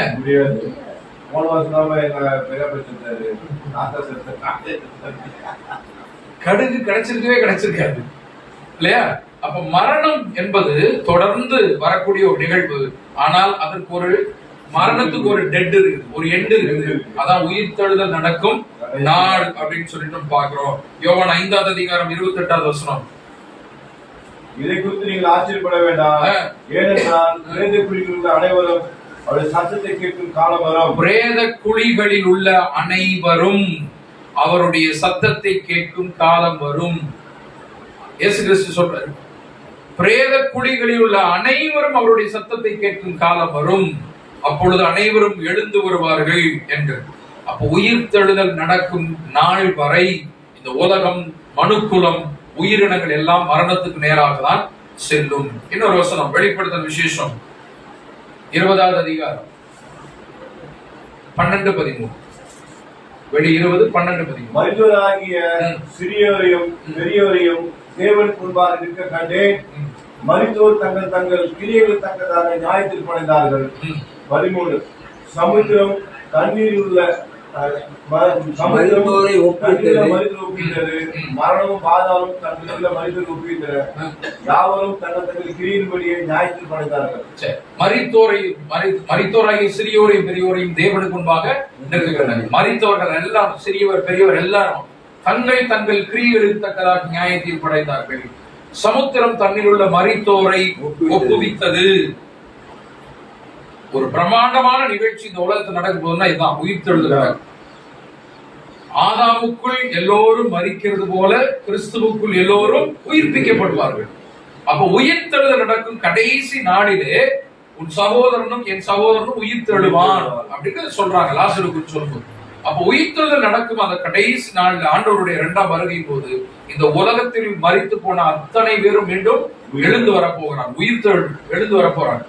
அப்ப பாருங்க, 20ஆவது அதிகாரம் 13ஆவது வசனம், சமுத்திரம் தன்னில் மரித்தோரை ஒப்புவித்தது. இயேசு கிறிஸ்து வர்றாரு, அப்பா அவனை படைச்சவர் கூப்பிடுறாரு, அவருடைய சத்தத்தை கேட்கும் காலம் வரும்னு பார்த்தோம் இல்லைங்களா? 5ல யோவான் 5ல எழுந்து போன்னு சொல்லிட்டு கடல்ல யாரெல்லாம் விழுந்து செத்து போனாங்களோ, சுனாமில செத்து போனவங்க எல்லாரையும் எழுப்பி வந்து சமுத்திரம் கொண்டு வந்து கொடுக்க போகுது. நினைச்சு பாருங்க, அப்படியே சமுத்திரம் அப்படியே கொண்டு வந்து தண்ணில் ஒப்புவித்தது அப்படியே கொண்டு கொடுக்கும்போது சூசைட் பண்ணிட்டு செத்து போனவங்க, பிஷிங் மீன் பிடிச்சு செத்து போனவங்க, சுனாமில செத்து போனவங்க, ஆக்சிடென்ட்ல இறந்து போனவங்க, கடல்ல எல்லாரையும் கொண்டு வந்து சமுத்திரம் கொண்டு வந்து அப்படி கொண்டு வந்து கொடுக்க போலாம். சமுத்திரம் தன்னில் மரித்தோரை ஒப்புவித்தது, மரணமும் பாதாளமும் தங்களில் மரித்தோரை ஒப்புவித்தன. கல்லறையில இருந்து எல்லாரும் அப்பா கூப்பிடுறாருப்பா போப்பா அப்படின்னு சொல்லிட்டு ஒப்புவித்தன. யாவரும் தங்கள் தங்கள் கிரியைகளின்படி. அப்போ உயிர்த்தெழுதல் நடக்கும் காலம் வரை இந்த உலகத்திலே மரணம் இருக்கும் அப்படின்னு சொல்லிட்டு பாருங்க. எல்லாரையும் இறந்து போன எல்லாரும் எந்தெந்த நிலையில இருந்தாங்களோ எல்லாரும் எழுந்து வருவார்கள். ஒரு நொடி பொழுதுல எல்லாம் உயிர்த்தெழுதல் அப்படிங்கிற காரியம் அங்க நடக்கும் அப்படின்னு பாக்குறோம். அதுதான் லாசருடைய கல்லறைக்கு முன்னாடி நடந்த நிகழ்ச்சி. லாசருவே வெளியே வா அப்படின்னு ஒரு குரல் தான் வந்தது. அவன் 4 நாட்கள் ஆயிற்று, நாற்றம் எடுக்கிற நிலையில இருந்தவனும் சத்தத்தை கேட்ட உடனே எந்திரிச்சு வந்துருக்காரு. எப்படி எந்திரிச்சு வந்திருப்பாரு யோசிச்சு பாருங்க. லாசருவே வெளியே வா அப்படின்னு சொன்னோன்னே அவன் காதல் முதல்ல கேட்டிருக்கும். யாரோ உன்னை கூப்பிடுறாங்க பானோன்னா டக்கு நம்ம எந்திரிப்போம் இல்லைங்களா? யாரோ உன்னை கூப்பிடுறாங்க அப்படின்னோட அப்புறம் தான் புலன்கள் எல்லாம் வேலை செய்ய ஆரம்பிச்சிருக்கும். காதல கேட்ட உடனே எழுந்தவங்க பாருங்க, கட்டெல்லாம் போட்டு கட்டி வச்சிருப்பாங்க, கட்டுகளை அவிழ்த்து விடுங்கிறார் ஆண்டவர். அப்ப அப்படிப்பட்ட ஒரு நிலையில அவன் அப்படி போய் நிக்கிறாரு. அப்ப முதல்ல அந்த மனுக்குலம், ஒட்டுமொத்த மனுக்குலமும் இப்படிதான் உயிர்த்தெழுதல் எந்திரிச்சு வரும்பொழுது மிக பிரமாண்டமான ஒரு நிகழ்ச்சியாக அது இருக்க போகுது. ஆதாமுக்குள் மரித்தவர்கள் எல்லாரும் இந்த உலகத்தில் எழுந்து வரப்போறாங்க. அவ்வளவு பேருக்கு இடம் இருக்குமா அந்த பூமியில? அடுத்த கேள்வி, அவ்வளவு பேர் உயிர்த்தெழுந்து வந்தாங்கன்னா இடம் இருக்குமா? இருக்காதா?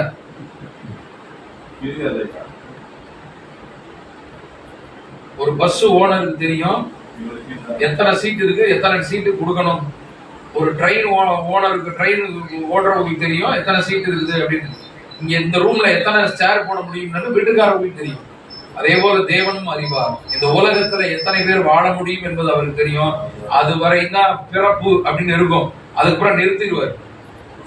சரிங்களா? அவ்வளவு பேரும் உயிர்த்தெழுந்து வந்தாலும் அவ்வளவு பேருக்குமான இடம் இந்த பூமியில கண்டிப்பாக இருக்கும். இல்லைன்னா உயிர்த்தெழுதல் நடந்து பிரயோஜனமே இல்லை. ஒரு உதாரணத்துக்கு நான் சொல்றேன், அவ்வளவும் நடக்கும்.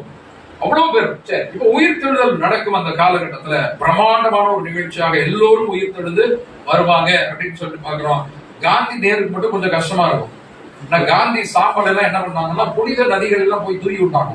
அவரது நதி தான் தேடும், மலை எங்க இருக்குது, காசியில இருக்க ராமேஸ்வரத்துல கால் எங்க இருக்குது அப்படின்னு.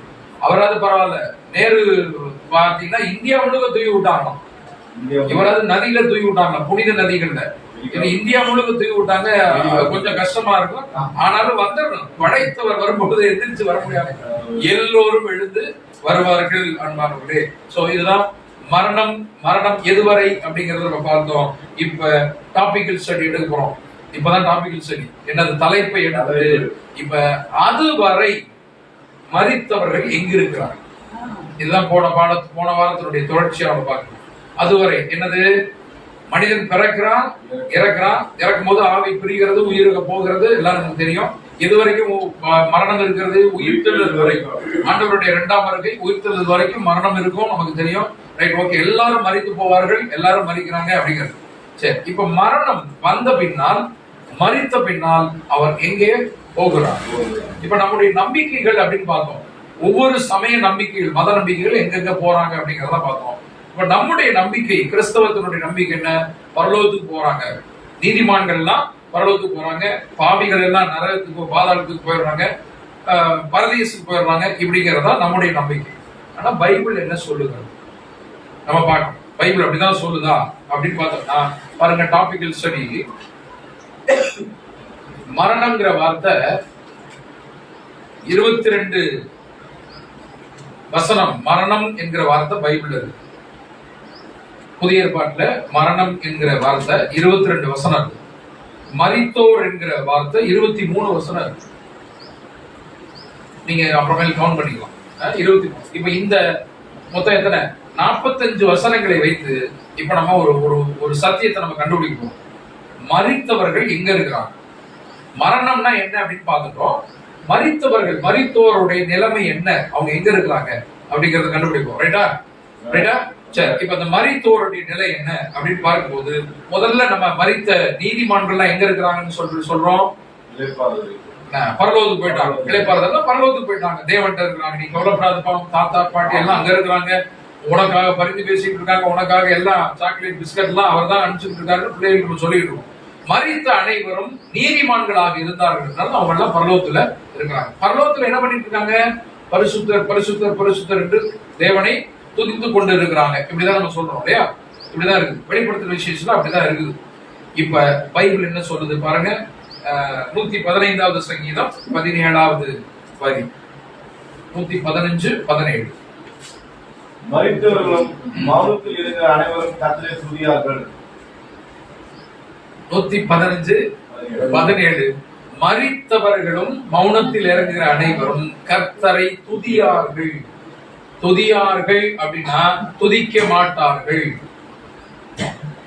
துதிக்க மாட்டாங்க. துதியார்கள் அப்படின்னா துதிக்க மாட்டாங்க. மரித்தவர்கள் துதிக்க மாட்டாங்க. ஒண்ணு. அடுத்த வருஷம் the dead do not praise the Lord. ஆங்கிலத்துல பாத்தீங்கன்னா the dead, இறந்து போனவங்க do not praise the Lord, தேவனை துதிக்க மாட்டாங்க. சங்கீதம் 88, 10, 11. மரித்தவர்களுக்கு அதிசயங்களை செய்வீரோ? செத்து போன வீரர் எழுந்து உம்மை துதிப்பார்களோ? செத்து போனவர்கள் எழுந்து உம்மை துதிப்பார்களோ? இறந்து போனதுக்கு அப்புறம் எப்படி வந்து உங்களை துதிப்பாங்க அப்படின்னு ஒரு கேள்வி. ஐயா, அப்ப இது வந்து பூமிக்கு மட்டும்தானா?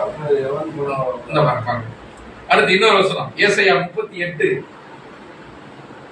38, 18, 19. பாதாளம் உம்மை துதியாது, பாதாளம் உம்மை துதிக்காது, மரணம் உம்மை போற்றாது, குடியிருந்தவர்கள் உம்முடைய சத்தியத்தையும் தியானிப்பதில்லை.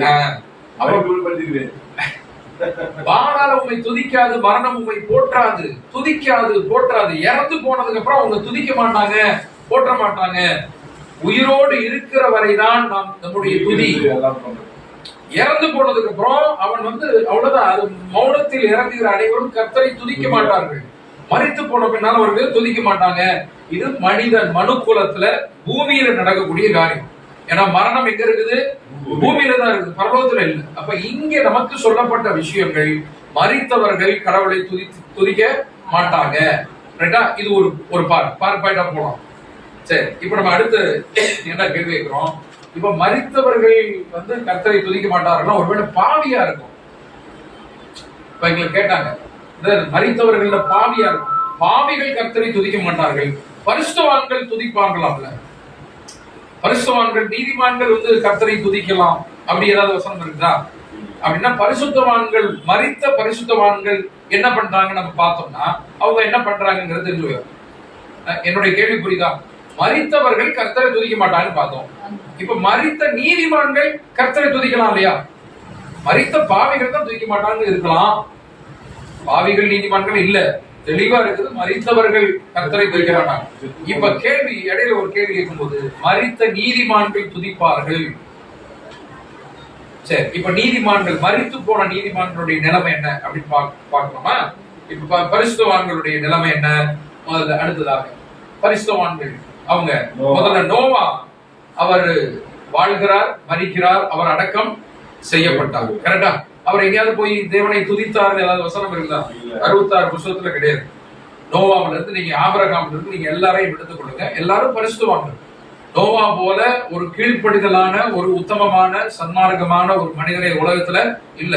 அந்த பூமியில இருந்தவர்கள நோவா மாத்திரம்தான் கர்த்தருடைய பார்வையில கிருபை பெற்றவனாக இருந்தார், உண்மை உள்ளவராக இருந்தார். ஆனால் அந்த பரிசுத்தவானும் இறந்த பின்னால் பரலோகத்துக்கு அவர் எடுத்துக் கொள்ளப்பட்டார் என்றோ, அல்லது அவர் வந்து மேல போய் பரிசுத்தர் பரிசுத்தர் என்று துதித்தார் என்றோ பைபிள்ல இல்ல. பைபிள்ல இருக்கிறதா நான் சொல்றேன். கரெக்டா? பைபிள்ல இருந்துச்சுன்னா சொல்றேன், பைபிள்ல கிடையாது. அது மாதிரி ஆபிரகாம் சிநேகிதன் என்று அழைக்கப்பட்டார். தேவன் கர்த்தருடைய சிநேகிதன் ஆபிரகாம் இல்லையா? அப்ப அவர் இறக்குறாரு, அவரும் துதிக்கிறாரு, அதுக்கப்புறம் துதிச்சாரு அப்படிங்கிறது அங்க நம்ம பார்க்கணும் இல்லையா? அடுத்து மோசையை நீங்க எடுத்துக்கங்க. மோசையை கர்த்தரே அடக்கம் பண்றார். உபாகமம் 34வது அதிகாரம் நீங்க கடைசி அதிகாரத்துல பாத்தீங்கன்னா, கடைசி வசனங்கள்ல மோசை இறந்து போயிடுறாரு, அவரை வந்து கர்த்தரே வந்து அடக்கம் பண்றாரு. அடக்கம் பண்றதுக்கு ஆள் இல்லாம இவரே வந்து பாடி எல்லாம் எடுத்து கர்த்தருடைய தூதனை வச்சு அடக்கம் பண்றாரு. அந்த மோசையினுடைய சரீரத்தை குறித்து தர்க்கம் வருகிறது. யூதா புஸ்தகத்தை நம்ம பாக்குறோம். மிகாயல் தூதனோட லூசிபர் சாத்தான் வந்து எங்க மோசையினுடைய சரீரத்தை வச்சிருக்கிற அந்த சரீரத்தை அந்த காட்டுன்னு சொல்லிட்டு ரெண்டு பேருக்கும் தர்க்கம் உருவாக்குறதாக நாங்க யூதா புஸ்தகத்தை நம்ம பாக்குறோம். மோசையுடைய சரீரம் வந்து மறைக்கப்பட்டிருக்கு. ஏன்னா அங்க வச்சிருந்தாங்கன்னா கடவுளாக்கி இருப்பாங்க. கண்ணுக்குட்டியவே கடவுள் ஆகுற ஆளுங்க, நம்மாரு கொசுவை கடவுளாக ஆளுங்க. மோசையை விட்டுருவோமா, எவ்வளவு பெரிய தியாகம் பண்ணாரியா எங்களுக்காக அப்படின்னா பெருந்தலைவர் அப்படின்னு சொல்லிட்டு அவர் கடவுளாகி இருப்போம். அதனால என்ன பண்றாரு, மோசையுடைய சரீரத்தை மறைச்சு வச்சுட்டாரு அப்படின்னு சொல்லிப்பாங்க. அதே போல இந்த பூமியிலே வாழ்ந்த அத்தனை நியாயாதிபதிகள், ராஜாக்கள், சாமுவேல் தீர்க்கதரிசியில இருந்து தாவீதுல இருந்து ராஜாக்களாக இருக்கட்டும், தீர்க்கதரிசிகள், ஏசாயா தீர்க்கதரிசி, எரேமியா தீர்க்கதரிசிகள், யோனா தீர்க்கதரிசி மரித்த பின்னால் அவர்கள் கர்த்தரை துதித்தார்கள் என்று எந்த வசனமும் இல்லை. இதை நம்ம தெளிவா புரிஞ்சுக்கணும். இந்த டாபிக்கல் ஸ்டடி எடுத்து பார்த்தாதான் இது நமக்கு புரியும். இப்ப இது ஒரு டெத் வீட்டுல, ஒரு சா வீட்டுல போய், ஒரு துக்க வீட்டுல போய் நம்ம இதெல்லாம் பண்ண முடியாது, பேச முடியாது. ஸ்டடியில தான் உட்காந்து நம்ம பண்ண முடியும்.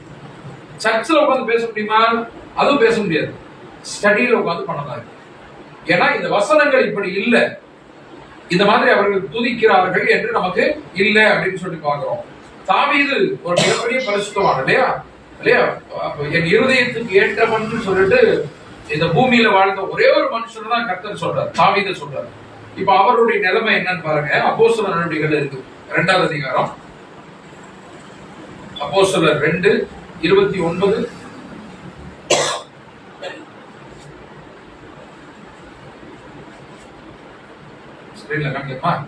சகோதரரே, கோத்திர தலைவனாகிய தாவீதை குறித்து நான் உங்களுடனே தைரியமாய் பேசுகிறதற்கு இடம் கொடுங்கள். அவன் மரணம் அடைந்து அடக்கம் பண்ணப்பட்டார். மரணம் அடைந்து அடக்கம் செய்யப்பட்டார். 34வது வசனம். அவனுடைய கல்லறை இந்நாள் வரைக்கும் நம்மிடத்தில் இருக்கிறது. 34 அதே அதிகாரம். தாவீது பரலோகத்துக்கு எழுந்து போகவில்லை. பரலோகத்துக்கு எழுந்து போகவில்லையே. தாவீது என் இருதயத்துக்கு ஏற்றவன் சொன்னவருக்கு பரலோகத்தில் இடம் இல்லையா? இடம் இல்லை. வசனம் சொல்லுகிறது தாவீது பரலோகத்துக்கு எழுந்து போகவில்லையே. அதே அப்போஸ்தலர் நடவடிக்கைகள் 13வது அதிகாரம் 36வது வசனம். 13:36. தாவீது தன் காலத்திலே தேவனுடைய சித்தத்தின்படி அவருக்கு ஊழியம் செய்த பின்பு நித்திரையடைந்து தன் பிதாக்களிடத்திலே சேர்க்கப்பட்டு அழிவை கண்டான். தாவீதும் அழிவை கண்டான். அவருடைய கல்லறை நம்மிடையே இந்நாள் வரை இருக்கிறது. தாவீது பரலோகத்துக்கு எழுந்து போகவில்லையே. நல்ல பைபிள் அண்டர்லைன் பண்ணிங்க. பரிசுத்தவான்கள்ல நீ யாரெல்லாம் பரிசுத்தவான்கள் நினைக்கிறோமோ அதெல்லாம் அந்த பரிசுத்தவான்கள் அந்த தாவீது உட்பட அவர்கள் யாரும் பரலோகத்துக்கு எழுந்து போகவில்லையே என்கிற ஒரு வசனம் இருக்குது. மரித்தவர்களுடைய நிலைமை என்ன, மரித்த பரிசுத்தவான்கள் எங்க இருக்கிறாங்கிறத நம்ம பார்த்துட்டு வரோம். கரெக்டா? சரி, இப்ப தாவீது, நோவா, ஆபிரகாம்ல இருந்து பார்த்துட்டு இருந்தோம். புதிய ஏற்பாட்டுல லாசரு, ஃப்ரெண்ட் ஆஃப் ஜீசஸ், இயேசு கிறிஸ்துனுடைய சிநேகிதன், உங்களுடைய சிநேகிதன் இறந்து போயிட்டான் அப்படின்னு அவங்க சகோதரிகள் சொல்லுவாங்க. லாசரு மரித்து அடக்கம் செய்யப்படுறாரு. அவரு எங்க இருந்து எழும்பி வர்றாரு? ஆண்டவர் எழும்பி வா, லாசருவே வெளியே வான்னு சொன்னா எங்க இருந்து வர்றாரு? பரலோகத்துக்கு போயிருந்தாருன்னா அங்கிருந்து இறங்கி வந்திருக்கணும். கல்லறை மூடி இருக்கக்கூடிய கல்லை அப்புறப்படுத்துங்கன்னு ஆண்டவர் சொல்லியிருக்க தேவையில்லை. அவர் பரலோகத்துக்கு போயிருந்தாருன்னா பரலோகத்திலிருந்து தாவீது லாசருவை இறங்கி வான்னு சொல்லியிருக்கணும். ஆனா லாசருவை இறங்கி வான்னு சொல்லாம லாசருவே எழுந்து வான்னு சொல்றாரு. ஏன்னா எங்கே அடக்கம் செய்யப்பட்டாரோ அங்கேயே இருக்கிறார். லாசருவே எழுந்து வா. கரெக்டுங்களா? இயேசு கிறிஸ்துவுடைய சிநேகிதன், அவருக்கு எப்படி பக்கத்துல இடம் கொடுக்காம ஆண்டவர் இருந்தாரு? கரெக்டா? பக்கத்துல இடம் கொடுத்துருக்கோம். ஃப்ரெண்டுங்க, க்ளோஸ் ஃப்ரெண்டுங்க.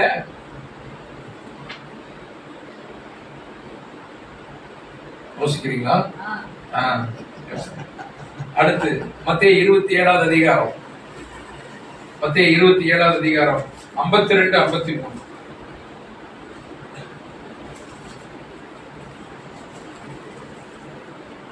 அப்பொழுது இயேசு அவனை நோக்கி, உன் பட்டயத்தை திரும்ப அதன் உரையிலே போடு. பட்டயத்தில் இருக்கிற 27 கல்லறைகள் திறந்தது, கல்லறைகள் திறந்தது. இயேசு கிறிஸ்து மரிக்கிறாரு. மரிச்ச உடனே வானம் பூமியில அதிர்வு இதெல்லாம் வருது இல்லையா?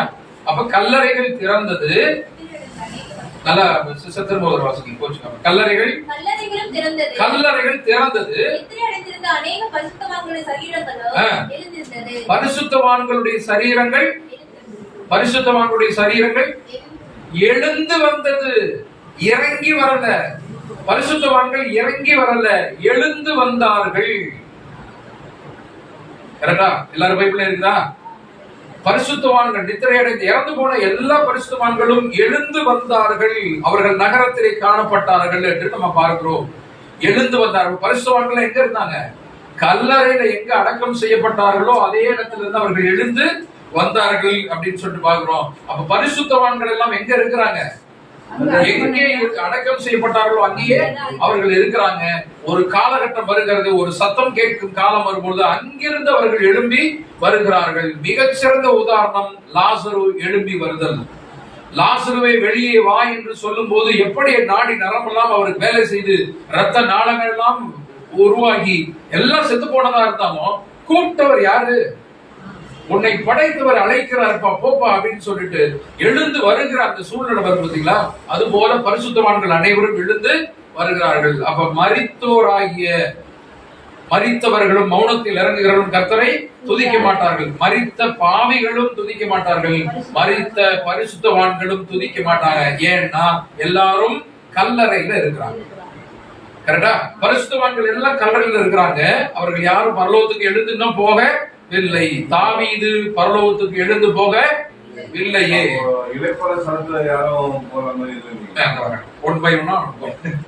தாவீது பரலோகத்துக்கு எழுந்து போகவில்லையே அப்படின்னு சொல்லிட்டு நம்ம முடிச்சிட்டோம். அப்ப பரிசுத்தவான்கள் எல்லாம் எங்க இருக்கிறாங்க? எல்லாம் கல்லறையில இருக்காங்க. இப்ப இதுக்கு மேலேயும் டவுட்டா இருந்துச்சுன்னா இதுலயே தெளிவா இருந்திருக்கணும். இத்தனை வசனங்கள் நம்ம சொல்றோம். இதுக்கு மேலேயும் டவுட்னா இந்த இந்தியாவுல சுப்ரீம் கோர்ட் அப்படின்னு ஒண்ணு இருக்குது. அது சொன்னுச்சுன்னா அதுக்கு மேல அப்பீல் கிடையாது. இந்தியாவில் டெல்லியில சுப்ரீம் கோர்ட் இருக்கு. இந்தியாவில் ஜனாதிபதி அல்லது அமெரிக்க தேசத்தினுடைய ஜனாதிபதி அவர் சொல்லிட்டாருன்னா அவ்வளவுதான். அது போல கிறிஸ்தவத்தினுடைய சுப்ரீம் கோர்ட் ஜனாதிபதி நம்முடைய ஆண்டவராக இயேசு கிறிஸ்து. அவர் ஒரு வார்த்தை சொல்றாரு, அதையும் மீறி உங்களுக்கு இன்னும் டவுட்டா இருக்குன்னா இப்ப சுப்ரீம் கோர்ட் சொல்ற ஒரு வார்த்தை யோவான் 3:13 யோவான் 3:13 ஸ்கிரீன்ல இருக்குது.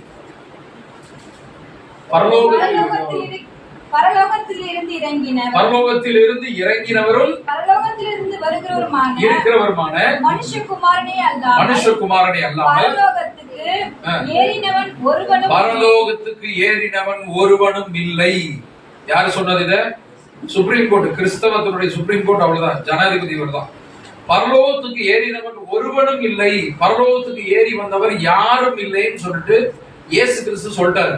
இந்த இயேசு கிறிஸ்து யாரு அப்படின்னா பரலோகத்துக்கு சொந்தக்காரர். அவர் சொல்லிட்டாரு, எங்க வீட்டுக்கு யாருமே வரலப்பா அப்படின்ட்டாரு.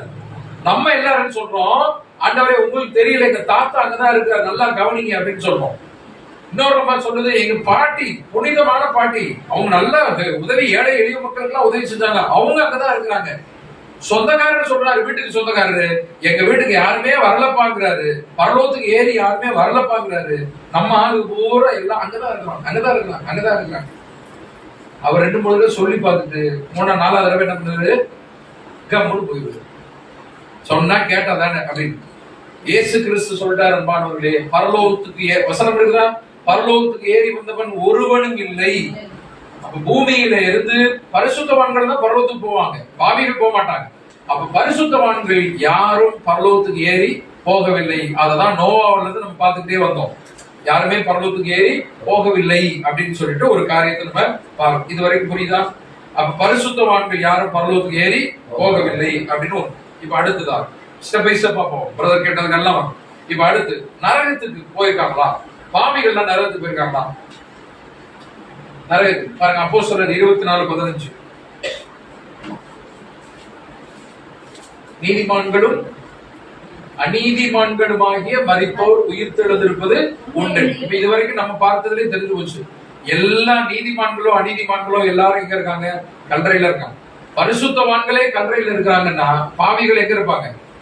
அதோட கல்லறை, அததான் பாதாளம், அதோட மோசமான அதே கல்லறையில. அப்ப நீதிமான்களும் அநீதிமான்களும் ஆகிய, இந்த அநீதிமான்கள் யாரு? அதான் பாவிகள். கரெக்டா? நீதிமான்கள் பரிசுத்தவான்கள் இருக்கிறோம், அநீதிமான்கள் பாவி. இப்ப அவங்க எல்லாம் மரித்தோர் உயிர்த்தெழுந்திருப்பது உண்டென்று இவர்கள் தேவன். அப்ப உயிர்த்தெழுதல் நடக்கும் காலகட்டத்தில் தான் அனைவரும் எழுந்து வருவார்கள் அப்படிங்கறத நம்ம பார்க்கிறோம். கரெக்டா? மத்தேயு 25:31-32. மத்தேயு 25:31-32. அன்றைய மனுஷகுமாரன் தமது மகிமை பொருந்தியவராய் சகல பரிசுத்த தூதர்களோடு கூட வரும்பொழுது தமது மகிமையுள்ள சிங்காசனத்தின் மேல் வீற்றிருப்பார். அப்பொழுது சகல ஜனங்களும் அவருக்கு முன்பாக சேர்க்கப்படுவார்கள். கரெக்டா? அதுலதான் வெள்ளாடுகள், செம்மறியாடுகள் எல்லாரும் பிரிக்கிறார். மரித்தோர், சிறியோர், பெரியோர், நீதிமான்கள், அநீதிமான்கள் எல்லாரும் அதுக்கப்புறம் தான் வருவாங்க. எல்லாரும் அதுக்கப்புறம் தான் வருவாங்க. யோவான் 5:29. யோவான் 5:29.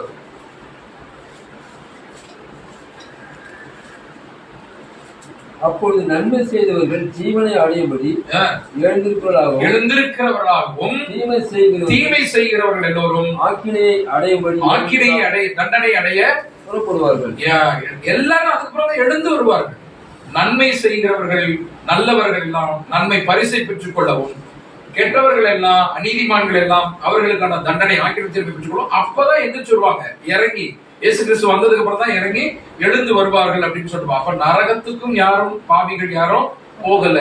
நரகத்துல என்ன பண்றாங்க? நெருப்புல எரிஞ்சுக்கிட்டு இருக்காங்க அப்படின்னு. நம்ம ஒரு சரீரம் எரியுறதுக்கு ஒரு 10 நிமிஷம் போதும். உடம்புல ஏற்கனவே ஃபேட் இருக்கு, கொழுப்பு இருக்குது இல்லையா நமக்கு, இல்லையா? கொழுப்பு இருக்குனால டக்குன்னு என்ன பண்றோம்? எரிஞ்சிருது. ஏன் உடம்பு சரீரம் வேகமா எரியுதுன்னா கொழுப்பு இருக்கு. ஆமா, அப்ப நெருப்பு காலகாலமாக எரிந்து கொண்டு இருக்கிறார்கள் என்பது இல்ல. பாவம் செய்த தூதர்களை கூட தேவன் என்ன பண்றாரு? தப்ப விடாமல் அவர்களை தன்னும் ஆக்கினை தீர்ப்புக்காக வச்சிருக்காரு, நியாய தீர்ப்புக்கு. பாவம் செய்த தூதர்கள் கூட இன்னும் நரகத்துல போடல, இன்னும் நியாய தீர்ப்புக்காக அவர்கள் கட்டப்பட்டு வைத்திருக்கிறார்கள். ஞாபகம் வசனம் நீங்க எழுதிக்கங்க. 1 கொரிந்தியர் 6:3 இருக்குது. 1 கொரிந்தியர் 6:3 யூதாவிலே இருக்கும். அப்ப பாவம் செய்த தூதர்களை கூட அவர் இன்னும் நரகத்துல போடவில்லை. நரகத்தில் பாருங்க, தேவ தூதர்கள் பாவம் செஞ்சிருக்காங்க. தேவனோடு கூட இருக்கிறவங்க பாவம் செஞ்சவங்களுக்கு உடனே தண்டனை கிடைச்சிருக்கணும்ல. ஆனா அவங்களுக்கு கூட வெயிட் பண்றாரு தேவன். அவங்களுக்கு கூட இன்னும் நியாய தீர்ப்பு செய்யல, நியாய தீர்ப்பு நடக்கல, இன்னும் கட்டிதான் வச்சிருக்கிறாங்க. அந்த கால சக்கையினாலே கட்டி வச்சிருக்கிறாங்க வசனம் இருக்கிறது. ஆக்கினை தீர்ப்பு என்று வைத்திருக்கிறார் என்று பார்க்கும்போது நம்ம மனிதர்கள் நம்ம பிறக்கும் போதே துர்ப்பணத்துல பாவத்துல பிறந்தவங்க தவறு செய்ததுனால உடனே நரகத்துல தூக்கி போட்டாங்களா? இல்ல. அப்ப மரித்தோர், அநியாயம் செய்தோர், அக்கிரமம் செய்தவர்கள், நீதிமான்கள், அநீதிமான்கள் எல்லோரும் இன்னும் தங்கள் எந்த இடத்துல புதைக்கப்பட்டார்களோ, மரித்து போனாலும் அதே நிலையில் இருக்கிறார்கள். சோ பரலோகத்துக்கும் போல ஏறி போகலன்னு இயேசு கிறிஸ்து சொல்றாரு, நரகத்துக்கும் போல பார்த்துட்டோம். மூணாவது பாத்தீங்கன்னா இந்த பாரடைஸ் என்று சொல்லப்படுகிறது, அல்லது உத்தரிக்கிற ஸ்தலம்னு ஒண்ணு சொல்லுவாங்க. இது கேள்விப்பட்டிருக்கீங்களா? பர்கெட்டரி அப்படின்னு சொல்லிட்டு ஒண்ணு இருக்கு, உத்தரிக்கிற ஸ்தலம். இது கேத்தலிக்ஸ்ல ரொம்ப பிரபலமான ஒரு வார்த்தை, உத்தரிக்கிற ஸ்தலம். எண்ணெய் சட்டியில போட்டு வறுப்பாங்க, ஆனா உடம்பு வேகாது, வலிக்கும், ஊசியில குத்துவாங்க, பாம்பு கடிக்கும், எல்லாம் இருக்கும். ஆனா தண்டனை இருந்துகிட்டே இருக்கும் அந்த ஜனங்களுக்கு, ஆனா அவங்க சாக மாட்டாங்க. ஒரு குறிப்பிட்ட காலம் வரைக்கும் இவங்களுக்கு அந்த தண்டனை இருக்கும். இந்த உத்தரிக்கிற ஸ்தலம்ங்கிறது ஒரு குறிப்பிட்ட காலம் வரைக்கும். இது யாருன்னா இந்த பாதி ஆட்கள், நல்லவங்களும் கெட்டவங்களும் அப்படி கலந்து செஞ்ச கலவைகா இருப்பாங்க இல்லையா, இந்த மாதிரி ஆட்கள்லாம் இங்க போவாங்க. ஒரு 5 வருஷமோ 10 வருஷமோ 50 வருஷமோ 100 வருஷமோ அவர்கள் செய்த தவறுக்கு ஏற்ற மாதிரி உத்தரிப்பாங்க, தண்டனை பெற்றுக் கொள்வாங்க. தண்டனை பெற்ற பின்னால் கீழே அவர்களுடைய உறவினர்கள், நண்பர்கள், அவர்களுக்காக எடுக்கப்படுகிற ஜெபங்கள், பூஜைகள், உதவிகள் எல்லாவற்றையும் தேவன் கேட்டு இவர்களை கொஞ்ச காலத்துக்கு அப்புறம் இவங்களை ப்ரமோஷன் கொடுத்து பரலோகத்துக்கு கொண்டு போயிடுவார். இதுதான் உத்தரிக்கிற ஸ்தலத்தில் நடக்கக்கூடிய ஒரு நிகழ்வு. இது கேத்தலிக்ஸ்ல ரொம்ப பிரபலமானது. கத்தோலிக்க சபையில இந்த உத்தரிக்கிற ஸ்தலம் அப்படிங்கறது நம்புறாங்க. இது எங்க இருக்குது பைபிள்ல அப்படின்னா, பைபிளே இல்லாத ஒரு இடம். பைபிள்ல இந்த ஸ்தலமே இல்ல. ஆண்டவர்கிட்ட கேட்கிறோம், உத்தரிக்கிற ஸ்தலம் இருக்குப்பா, எப்பா படைச்சது எனக்கு தெரியும்பா, உத்தரிக்கிற ஸ்தலமே இல்லப்பா உலகத்துல அப்படிங்கிறாரு. இல்ல இல்ல இருக்குது. இல்ல எங்க சித்தப்பா பெரியப்பா எல்லாம் பாதி பாவம் செஞ்சவங்க எல்லாம் அங்கதான் இருக்கிறாங்க உத்தரிக்கிற ஸ்தலத்துல. அவங்களுக்காக நாங்க வருஷம் பூரா அவங்க இறந்த நாள்ல நாங்க என்ன பண்றோம், கல்லறை திருநாளில் அவர்களுக்கு எல்லாம் நாங்க பூ வச்சு ஜெபித்து, இறந்து போன ஆத்துமாக்களுக்காக நாங்கள் ஜெபித்துக் கொள்கிறோம். ஆண்டவரே இயேசுவே, அவர்களுடைய பாவங்களை தயவு கூர்ந்து நீ மன்னித்து அவர்கள் உத்தரிக்கிற ஸ்தலத்திலிருந்து பரலோகத்துக்கு உம்மண்டையில கூட்டி செல்லுங்கன்னு சொல்லிட்டு நாங்க வருஷந்தோறும் பிரேயர் பண்றோம். உலகம் முழுக்க கேத்தலிக்ஸ்ல இந்த பிரேயர் நடந்து கொண்டு இருக்கிறது. ஆல் சோல்ஸ் டே, கல்லறை திருநாளும் நடக்குதா, நவம்பர் 2ஆம் தேதி நினைக்கிறேன். கல்லறை திருநாள் அப்படின்னு சொல்லிட்டு இறந்து போனவர்களுக்காக செய்யப்படுகிற அத்தனை காரியங்களும் வீண் என்று பைபிள் சொல்லுகிறது. வாசிங்க பிரசங்கி 9ஆம் அதிகாரம்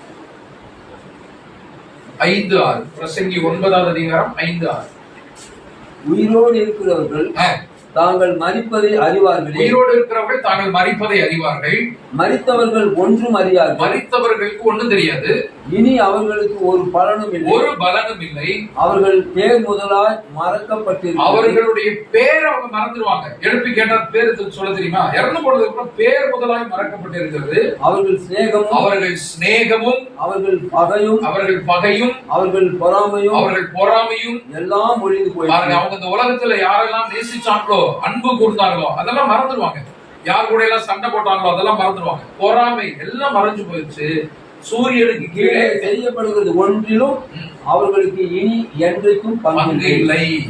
இறந்து போனவங்களுக்காக நாம் எடுக்கப்படுகிற ஜெபங்கள் அது அவங்களுக்கு போய் சேர, நாம் செய்கிற உதவிகள் அவங்களுக்கு போய் சேர, நமக்கு வேண்டுமானால் அது சேருமே ஒழிய, இறந்து போனா சூரியனுக்கு கீழே செய்யப்படுகிறது ஒன்றிலும் அவர்களுக்கு இனிமேல் பங்கு கிடையாது.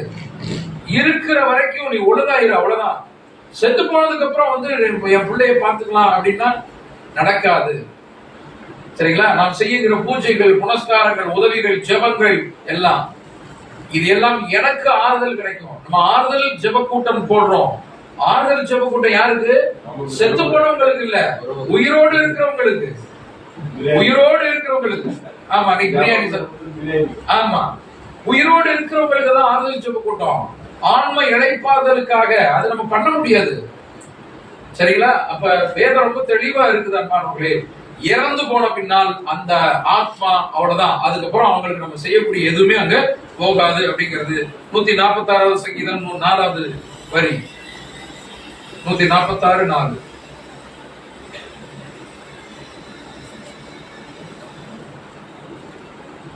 அவருடைய ஆவி பிரியும், அவன் தன் மண்ணுக்கு திரும்புறாரு, ஆவி போயிருது. அவன் யோசனைகள் அழிந்து போகும். அவ்வளவுதான், யோசனைகள் அழிந்து போகுது. அப்ப அவருடைய அன்பு சிநேகம் எந்த இது அவருக்கு ஞாபகம் இருக்காது. பேர் முதலாய் மறக்கப்பட்டிருக்கு. இறந்து போனவங்க எத்தனை பேர் நம்ம ஞாபகத்துல வச்சிருக்கிறோம்? இறந்து போனவனே கொஞ்ச நாள் ஞாபகத்துல இருக்கும், ஒரு வருஷம் அடுத்தடுத்த வருஷம் ஞாபகத்துல இருக்கும், அப்புறம் ஒரு 5 வருஷம் 10 வருஷம் கழிச்சு மறந்துடுவோம். அவருடைய காரியங்கள் கிரியைகளை எல்லாம் மறந்துடுவோம். கரெக்டுங்களா? இறந்து போன தாத்தா ஞாபகம் இருக்கும், தாத்தாவுடைய தாத்தா பேரு ஞாபகம் இருக்கா? நமக்கு தெரியாது. பேர் முதலாய் மறக்கப்படுகிறது இந்த உலகத்துல, சரிங்களா? இந்த பூமியில அப்படிங்கறத நம்ம பாக்குறோம். அப்ப பரலோகத்துக்கு யாரும் போகல, நரகத்துக்கு யாரும் போகல, உத்தரிக்கிற ஸ்தலம் அப்படிங்கிற அந்த இடைப்பட்ட அந்த பகுதி அப்படிங்கிறது யாருமே இல்ல. எல்லோரும் எங்கே இருக்க வேண்டிய இடத்துல அங்கதான் இருக்கிறாங்க. இப்ப உயிர்த்தெழுதல் நடக்கும் ஒரு காலம் வரும். அந்த காலம் வரை இந்த உலகத்தில் மரித்து போனவர்களுடைய நிலைமை என்ன? இயேசு கிறிஸ்து ஒரு அழகா ஒரு விஷயத்த சொன்னார். பழைய ஏற்பாட்டிலே சொல்லப்படாத ஒரு பெரிய சத்தியத்தை புதிய ஏற்பாட்டில் இயேசு கிறிஸ்து ஒரு காரியத்தை சொல்றாரு பாருங்க. அதை பார்த்தா நமக்கு தெளிவா புரிஞ்சிடும். நம்ம பாடத்தை முடிக்கிறோம். இயேசு கிறிஸ்து மரணத்தை எப்படி பார்த்தார் அப்படிங்கறத நம்ம பார்த்தோம்னா நமக்கு அது தெளிவா புரியும். பாருங்க, மத்தேயு 9வது அதிகாரம் 24வது வசனம். மத்தேயு 9:24. விலகுங்கள், இந்த சிறு பெண் மரிக்கவில்லை, சாகவில்லை, அவள் நித்திரையாய் இருக்கிறாள் என்றார். அதற்கு அவரை பார்த்து நகைத்தார்கள். எல்லாரும் கிண்டல் பண்றாங்க. போதகர் இருக்கிறாங்க, தேவகுமார்னு சொல்றாங்க, மெசியான்னு சொல்லிட்டு இருக்காங்க, தூங்கிக்கிட்டு இருக்கான்னு சொல்றாரு, செத்து போனது கூட தெரியாம. அன்பானவர்களே, ஆண்டவராக இயேசு கிறிஸ்து மரணத்தை நித்திரையாக பார்க்கிறார், நம்மையும் நித்திரையாக பார்க்க சொல்லுகிறார். சிறுமி சாகவில்லை, நித்திரையா இருக்கிறாள் அப்படின்னா என்ன அர்த்தம்? தூங்கிக்கிட்டு இருக்கா அப்படின்னு அர்த்தம். நான் போய் எழுப்ப போறேன், கொஞ்சம் தள்ளி நில்லுங்கன்னு சொல்லிட்டு ஒரு பாட்டு உள்ள போறாரு. சிரிக்கிறவங்க சிரிங்க, கேலி பண்றவங்க கேலி பண்ணுங்க, கிண்டல் பண்றவங்க கிண்டல் பண்ணுங்க. எனக்கு தெரியும் நான் என்ன செய்யணும், இது எனக்கு தெரியும் மரணம்னா என்ன அப்படிங்கிறது. ஆண்டவர் உள்ள போறாரு, அந்த பெண்ணை பிள்ளையை கையப்பட்டு தூக்குறாரு, அவங்க அம்மா பாட்டை கொடுத்துட்டு அவர் பாட்டு போயிட்டே இருக்கிறாரு. சிறுமி சாகவில்லை, தூங்கினாள் என்பது அவ எழுப்பப்பட்டதுக்கு அப்புறம் உலகத்துக்கு தெரிஞ்சிச்சு. அவர் சொல்லிட்டு உள்ள போகும்போது எல்லாம் கேலி பண்ணாங்க, கிண்டல் பண்ணாங்க. இவர் போய் தூங்கிட்டு இருக்க பிள்ளையை எழுப்பிட்டு கூட்டிட்டு வர்றது மாதிரி அந்த பிள்ளை வெளியில கண்ணை கசக்கிட்டு வெளியில வந்து எல்லாரும் ஆச்சரியப்பட்டிருப்பாங்க. ஆண்டவர் கரெக்டா சொல்றாரே அப்படின்னு சொல்லி ஆண்டவர் மரணத்தை நித்திரையாக பார்க்கிறார். அங்கு மாத்திரமல்ல, லாசருடைய மரணத்திலும் பாருங்கள். யோவான் 11வது அதிகாரம் 11 - 14 வரை. இவைகளை அவர் சொல்லிய பின்பு அவர்களை நோக்கி, நம்முடைய சிநேகிதனாகிய லாசரு நித்திரை அடைந்திருக்கிறான். பாருங்க, லாசரு நித்திரை அடைந்திருக்கிறான், நான் அவனை எழுப்ப போகிறேன் என்றார். அப்ப உடனே சீடர்கள்லாம் அவரை கிண்டல் பண்றாங்க. ஆண்டவரை தூங்கிட்டு இருக்கவனை போய் எழுப்புவீங்களா? நல்லா தூங்கி ரெஸ்ட் எடுக்கட்டும் அப்படின்னு அந்த இடத்துல இடையில வரும் 11 - 14 வரை. தூங்கிட்டு கூட போய் எழுப்ப போறீங்க அப்படின்னு சொல்லிட்டு அவங்க கேட்பாங்க. அப்பதான் ஆண்டவர் சொல்றாரு, இயேசுவானவர் அவனுடைய மரணத்தை குறித்து அப்படி சொன்னார். லாசரு நித்திரையாயிருக்கிறான், வாருங்கள் நம்ம பெத்தானியாவுக்கு போவோம், அவனை போய் எழுப்பணும்னு சொல்றாரு. ஆண்டவரை தூங்குறவன் எழுப்பதுக்காக இங்கிருந்து நம்ம போடலாம் பெத்தானியாவுக்கு அப்படின்னு சொல்லும் போது அவர் சொல்றாரு, என் நண்பன் மரித்து விட்டான். அப்ப மரணத்தை ஆண்டவராக இயேசு கிறிஸ்து ஒரு புதிய கோணத்தை பார்க்கும்படியாக நம்மை அழைக்கிறார். புதிய ஏற்பாட்டுல தான் இந்த சத்தியம் வருது. மரணம் என்பது ஒரு நித்திரை, ஒரு ஆழ்ந்த தூக்கம். அப்போஸ்தலர் நடவடிக்கைகள் 7வது அதிகாரம், அப்போஸ்தலர் நடவடிக்கைகள் 7வது அதிகாரம் 60வது வசனம். ஸ்தேவான் நித்திரை அடைந்தான். அவனோ முழங்கால் படியிட்டு, ஆண்டவரே, இவர்கள் மேல் இந்த பாவத்தை சுமத்தாதிரும் என்று மிகுந்த சத்தமிட்டு சொன்னான். இப்படி சொல்லி நித்திரை அடைந்தான். ஸ்தேவான் நித்திரை அடைந்தான், தூங்க ஆரம்பிச்சிட்டாரு. அப்படின்னு என்ன அர்த்தம்? இறந்து போனார், செத்து போனார். ஒரு குழந்தை தூங்குவது போல, ஒரு குழந்தையை தூங்க வைக்கிறோம், நம்ம தாலாட்டு பாடி தூங்க வைக்கிறோம், திரும்ப எழுந்து வருவார்கள் என்பதற்காக நம்ம தூங்க வைக்கிறோம் இல்லைங்களா? எழுந்து வருவார்கள் என்பதற்காக தூங்க வைக்கிறோம். யாராவது குழந்தை தூங்குச்சுன்னா செத்து போயிடும் அப்படின்னா தூங்க வைப்போமா? அம்மா பாட்டு பாடுவாங்களா? ஆரியாரோ பாட்டு பாடுவாங்களா? இல்ல. அப்ப ஆண்டவருக்கு தெரியும் இது நித்திரை, இந்த மரணம்ங்கிறது நித்திரை. ஏன்னா அவருக்கு தெரியும் இந்த இறந்து போனவர்கள் நித்திரையில் இருக்கிறார்கள். ஒரு நாள் வரும், அப்பொழுது உறக்கத்திலிருந்து எழுந்து வருவது போல அவர்கள் எல்லோரும் எழுந்து வருவார்கள். அதுக்கு பேர் தான் உயிர்த்தெழுதல், the day of resurrection. உயிர்த்தெழுதல் என்பது உறக்கத்தில் இருக்கிறவர்கள் எழுந்து வருவது போல. அப்ப இயேசு கிறிஸ்து மரணத்தை அப்படிதான் பார்க்க சொல்றாரு. அதான் பிரசங்கி 9:6 நம்ம வாசித்தோம் இல்லைங்களா? மரித்தவர்கள் ஒன்றும் அறியார்கள், அவருடைய பேர் முதலாய் மறக்கப்படும். நல்லா தூங்கிட்டு இருக்கவங்க சில நேரம் நமக்கு நல்லா அடிச்சு போட்ட மாதிரி தூக்கம். காலையில எடுத்து பார்த்திருப்போம், மழை பெஞ்சிருக்கும், தெரியாது. ஏதோ ஒன்று நடந்திருக்கும், தெரியாது. நான் நல்லா தூங்கிட்டேன்ப்பா, எனக்கு தெரியலப்பா. வீட்டுக்குள்ள திருட வந்தா கூட தெரியாது.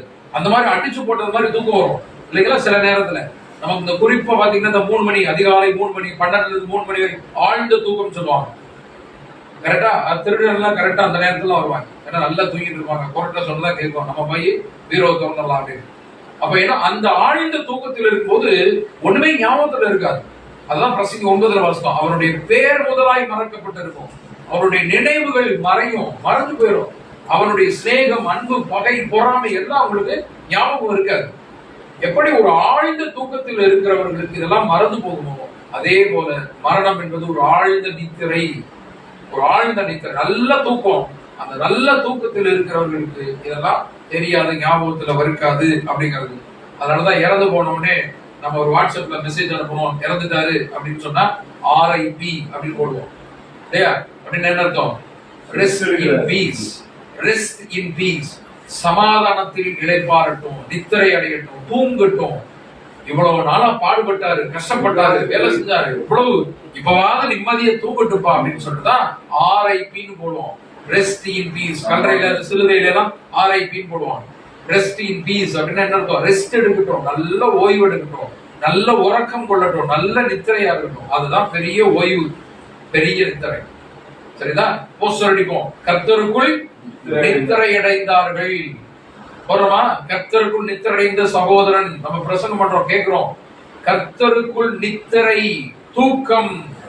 அப்ப எல்லோரும் எங்கே அவர்கள் அடக்கம் செய்யப்பட்டு தூங்க ஆரம்பிச்சோடனே, அதாவது இறந்ததுக்கு அப்புறம் எங்க அடக்கம் செய்யப்பட்டார்களோ அங்கேதான் மரித்தோராகிய சிறியோரும் பெரியோரும் நீதிமான்களும் அநீதிமான்களும் அங்கேதான் இருக்கிறாங்க. ஆண்டவர் ஒரு நாள் இறங்கி வரப்போகிறார். அப்பொழுது அவருடைய சத்தத்தை கேட்கும் காலம் வரும். அப்பொழுது மரித்த அனைவரும் ஒரு நொடி பொழுதிலே எழுந்து வருவார்கள். சமுத்திரம் தண்ணிலே மரித்தோரை ஒப்புவிக்கும். பாதாளமும் நரகமும் எங்கெங்கெல்லாம் மரித்தார்கள் அவர்களெல்லாம் தங்களை மறிக்க கொடுத்தவர்கள் அத்தனை பேரையும் கொண்டு வந்து ஒப்பு கொடுப்பார்கள். ஆண்டவர் இறங்கி வந்துதான் மரித்தோர் சிறியோர் பெரியோரையும் தனக்கு முன்பாக நிற்க கண்டு அதற்கு பிறந்தான் வெள்ளாடு செம்மறியாடாக பிரித்து அவர் அவர்களுடைய கிரியைகளுக்கு தக்க பலனை அதற்கு பின் தான் கொடுப்பாரே ஒழிய, ஆண்டவர் வந்துதான் பரலோகத்துக்கு அனுப்பணும், நரகத்துக்கு அனுப்பணுமே ஒழிய, நம்ம இப்பவே பரலோகத்துக்கு நரகத்துக்கு அனுப்பிச்சிட்டோம்னா இயேசு கிறிஸ்து எதுக்கு 2ஆம் வருகையில வரணும்? ஒரே கேள்வி. இயேசு கிறிஸ்து வந்து என்ன செய்ய போறார்? 2ஆம் வருகையில மாறனாதா ஆண்டவர் வருகை காலம் சீக்கிரமா இருக்குது. வந்து என்ன செய்ய போறாரு? அவருக்கு கொடுக்கப்பட்ட மிக முக்கியமான பணி நியாய தீர்ப்பு நாள். அவர் வந்து சிறியோரையும் பெரியோரையும் அதுக்கப்புறம் தான் உயிரோடு எழுப்பி அதற்கு பின் தான் பரலோகத்துக்கோ நரகத்துக்கோ பாதாளத்துக்கோ எங்கெங்க அனுப்பணுமோ அவர் வந்துதான் செய்யணும். அவர் தான் நியாயாதிபதியாக வரப்போகிறாரே ஒழிய, நீங்களும் நானும் பரலோகத்தில் போயிட்டாரு நரகத்துக்கு போயிட்டாரு என்று நியாயாதிபதியினுடைய அதிகாரத்தை நாம் எடுத்துக்கொள்வது மகா தவறு, பாவம். அன்பானவர்களே, பெரிய பாவம் இது. இயேசு கிறிஸ்துவனுடைய வேலையை நாம செஞ்சுக்கிட்டு இருக்க கூடாது. நாம இன்னைக்கு செஞ்சுக்கிட்டு இருக்கோம் சபையில, இன்னைக்கு நான் அதை செய்து கொண்டு இருக்கிறேன், அது தவறு. அப்ப மரித்தோர் சிறியோர் பெரியோரை அவர் தான் வந்து நியாயம் தீர்ப்பார். கரெக்டா? அவருடைய வருகையை இப்படி நம்ம அனுப்பிச்சு விட்டதுனால, பரலோகத்துக்கு நரகத்துக்கு அனுப்பிச்சு விட்டதுனால அவருடைய வருகையை நம்ம அசிங்கப்படுத்துறோம், கேவலப்படுத்துறோம், வருகையை தள்ளி போடுறோம். வருகையே வேண்டாம்ப்பா, நீங்க எதுக்கு வர போறீங்க, நாங்களே எல்லாரையும் அனுப்பிச்சு விட்டுறோம். இவன் அநியாயம் பண்ணவன், அவன் கண்டிப்பா நரகத்தை போவான். இவன் நல்லவரையா, இவர் வந்து பரலோகத்துல தான் இருப்பாரு, ஆண்டவரோடு கூட இருப்பாரு. நாமே அனைவரையும் நினைச்சிட்டோம்னா இயேசு கிறிஸ்து வந்து அவருடைய வேலை என்ன? திரும்ப பரலோகத்துல இருந்து திரும்ப கூட்டிட்டு வர போறாரா?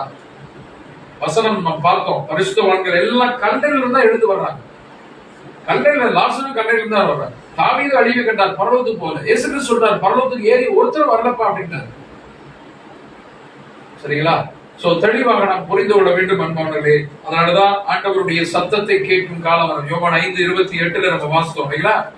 மாறி அதை வாசித்திருக்க. யோவான் 5:28.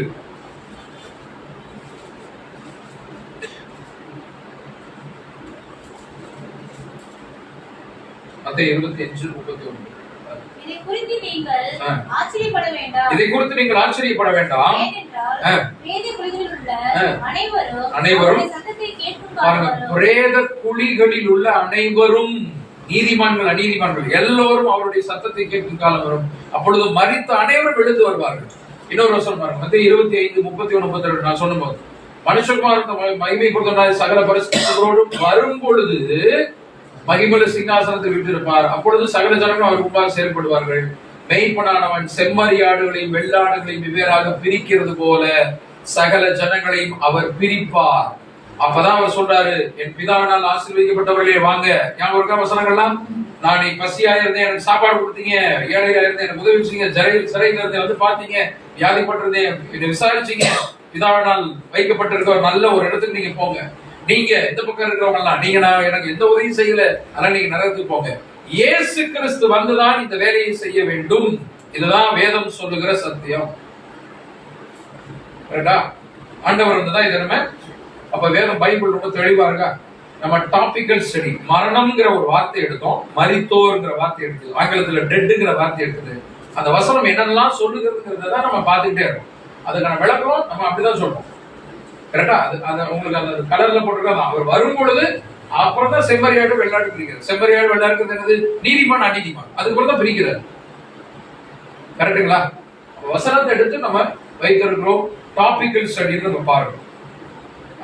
இதுதான் நம்ம பார்க்கிற இப்ப எவ்வளவு பெரிய ஒரு சத்தியம் நமக்கு இந்த தலைப்பை எடுத்துக்கொண்டு படித்ததை போல நம்ம அறிந்து கொள்ள முடிகிறது. மரணம், மரித்தவர்களுடைய நிலைமை என்ன அப்படிங்கிறது. சரியா? இது சாத்தான் மனக்கண்களை குருடாக்கி இருக்கிறான். நமக்கு ஏற்கனவே தெரியும், 2 Corinthians 4:4 சொல்லப்படுகிறது, பிரபஞ்சத்தின் தேவனானவன் மனக்கண்களை குருடாக்கி இருக்கிறான். அப்ப எது உண்மை அப்படிங்கிறது தெரியாமலேயே ஆண்டவருடைய வேலையை நான் செய்யலாமா? அவர் சொல்றாரு, பழி வாங்குதல் எனக்குரியது, நீ பழி வாங்காதேங்கிறார். ஆண்டவருடைய வேலையை நம்ம நீ செஞ்சுட்டு இருக்கோம். தாத்தா எல்லாம் இறந்து போனவங்க எல்லாம் அங்கதான் இருப்பாங்க, இங்கதான் இருப்பாங்க. எல்லோரும் ஆழ்ந்த நித்திரையில் இருக்கிறார்கள், நல்ல தூக்கத்துல இருக்காங்க. அப்ப 2000 வருஷத்துக்கு முன்னாடி இறந்தவங்க, 3000 வருஷத்துக்கு முன்னாடி இறந்தவங்க, 4000 வருஷத்துக்கு முன்னாடி இறந்தவங்க, ஆதாமில் இருந்து எல்லா மனுக்குலமும் ஒரு ஆழ்ந்த டீப் ஸ்லீப்ல இருக்கிறாங்க. சரிங்களா? எப்ப எழுந்து வருவார்கள்? இயேசு கிறிஸ்து இறங்கி வரும்பொழுதுதான் அவர் எழுப்பி வர வைப்பார். எல்லாரையும் எழுப்பி வரப்பார்கள். அதுதான் மிகப்பெரிய ஒரு பிரமாண்டமான ஒரு திருவிழாவாக இந்த பூமியில இருக்க போகிறது. உயிர் தெழுதல் அப்படிங்கிற ஒரு காரியம் நடக்க போகுது. சாத்தான் அவருடைய மனதை குருடாக்கி இருக்கிறான் அப்படிங்கறத நம்ம பாக்குறோம். அடுத்து கட்டுக்கதைகள் 2 Timothy 4:4 கடைசி காலகட்டங்கள்ல இந்த மாதிரி கட்டுக்கதைகள் நிறைய. நான் பரலோகத்துக்கு போனேன், அங்க இயேசு கிறிஸ்துவோட உட்காந்து இட்லி சாப்பிட்டேன், தோசை சாப்பிட்டேன், அவர் எனக்கு பேனாவை ஒண்ணு கொடுத்தாரு, இந்த பேனாவை நீங்க வச்சீங்கன்னா இதுல பரிசை எழுதிட்டீங்கன்னா நீங்க 100க்கு 100 வாங்கிடுவீங்க. இதெல்லாம் நடக்கும். சரியா? இதெல்லாம் நடக்கும். சத்தியத்துக்கு செவி விலக்கி கட்டுக்கதைகளுக்கு சாய்ந்து போகும் காலம் வரும். தரிசனம் வேறு, ஆனால் நம்ம பரலோகத்துக்கு போவதுங்கிறது வேறு. சரிங்களா?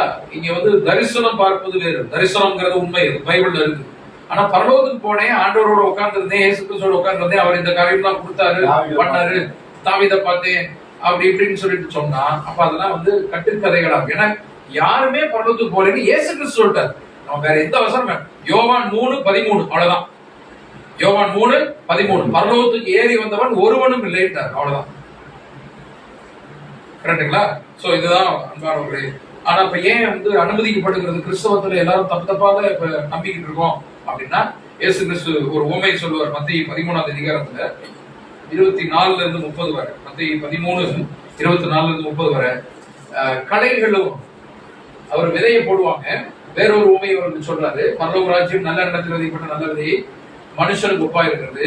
அப்பொழுது வேலைக்காரர், நாங்கள் போய் அவைகளை பிடுங்கி போட உங்களுக்கு சித்தமா? விதை கோதுமை மணி துளிகள் விதை தான் போட்டோம், ஆனா களைகளும் வளருது. வேலைக்காரர்கள் எஜமான் சொல்றாரு, நாங்க போய் களைகளை பிடிக்கிறவான்னு. அப்ப எஜமான் சொல்றான், வேண்டாம், களைகளை பிடுங்கும் போது நீங்கள் கோதுமையையும் கூட வேரோடு பிடுங்காதபடிக்கு 2ஐயும் அறுப்பு மட்டும் வளர விடுங்கள். அறுவடை செய்யும் ஒரு காலம் வரும், அறுப்பு வரைக்கும் வளர விடுங்க, களையும் வளரட்டும். ஏன்னா கோதுமைக்கு ஒரு மணி கூட துன்பம் வந்துடக்கூடாது, அதனால களை வளரட்டும். தேவனே அனுமதிக்கிறார் சில காரியங்கள். சரிங்களா? களை வளரும். இன்றைக்கு இந்த சப்ஜெக்ட சத்தியத்தை புரிந்து கொண்டவர்களுக்கு களைகள் எடுக்கப்பட்டுச்சா இல்லையாங்கிறது நீங்க தான் யோசிக்கணும் சொல்லணும். கலைகள் எடுக்கப்பட்டுச்சா உங்களுக்கு ஒவ்வொரு காலகட்டம். நாங்க இப்படிதான் ஒரு காலத்துல குருட்டாட்டத்துல இருந்தோம், பிரதர்ல இருந்து எல்லாரும் குருட்டாட்டத்துல இருந்தோம். ஆனால் ஒரு காலகட்டம் வரும்பொழுது கலையை மட்டும் தேவன் பிடிக்க எடுத்தார் எங்களுடைய இருதயத்திலிருந்து. அப்ப கோதுமை மணிகள் வளர ஆரம்பிச்சிச்சு, நல்ல பலனை கொடுக்க ஆரம்பிச்சிச்சு. சரிங்களா? இப்ப அது போலதான் உங்களுடைய இருதயத்திலும் இருக்கக்கூடிய அந்த நல்ல நிலம், அதுல விதைக்கப்பட்ட விதைகள், அதுல களைகளும் சேர்ந்து வளரும். சில நேரத்துல வளரும், வேற வழியே இல்லை, ஆட்டோமேட்டிக்கா வளரும். முள்செடி வளரும் போது வளரும். ஆனால் அதை எப்பொழுது எடுக்கணும்னா தேவனுக்கு தெரியும். இந்த காலகட்டம் உங்களுக்கு படப்பையில தேவன் ஒருவேளை தேவன் சுத்தமானால் அந்த இருதயத்திலிருந்து களைகளை எடுத்து போடட்டும். சரிங்களா? அதை வளர விடுங்க, அதுவரை இருக்கட்டும் அப்படின்னு சொல்றாரு. அப்ப மரணம் இனிமேல் தான் பரிகரிக்கப்படும். பரிகரிக்கப்படும் கடைசி சத்துரு மரணம். 1 கொரிந்தியர் 15:26 வாசிக்கிறோம். இனிமேல் தான் மரணம் பரிகரிக்கப்படும். இயேசு கிறிஸ்து வந்துதான் அந்த உயிர்த்தெழுதல் வந்ததுக்கு அப்புறம் அவர் சிறியோர் பெரியோர் நியாய தீர்ப்பு எல்லாம் முடிச்சதுக்கு அப்புறம் அவருடைய ராஜ்யத்துல, தேவனுடைய ராஜ்யத்துல மரணம் இல்லாத ஒரு வாழ்க்கையை கொடுக்க போகிறார். அதுதான் வெளிப்படுத்தின விசேஷம் 21:4 வாசிக்கிற பாருங்க. வெளி 21:4.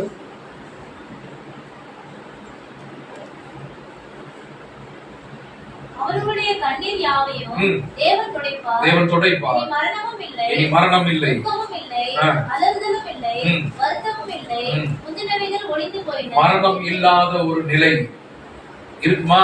ஆம், இருக்கிறது. சரியா? மரணம் இல்லாத ஒரு நிலை. 1 கொரிந்தியர் 15 இன்னொரு நல்ல வசனம், அதே வாசிக்கிறேன். 1 கொரிந்தியர் 15:26. பரிகரிக்கப்படும் கடைசி சத்துரு மரணம்.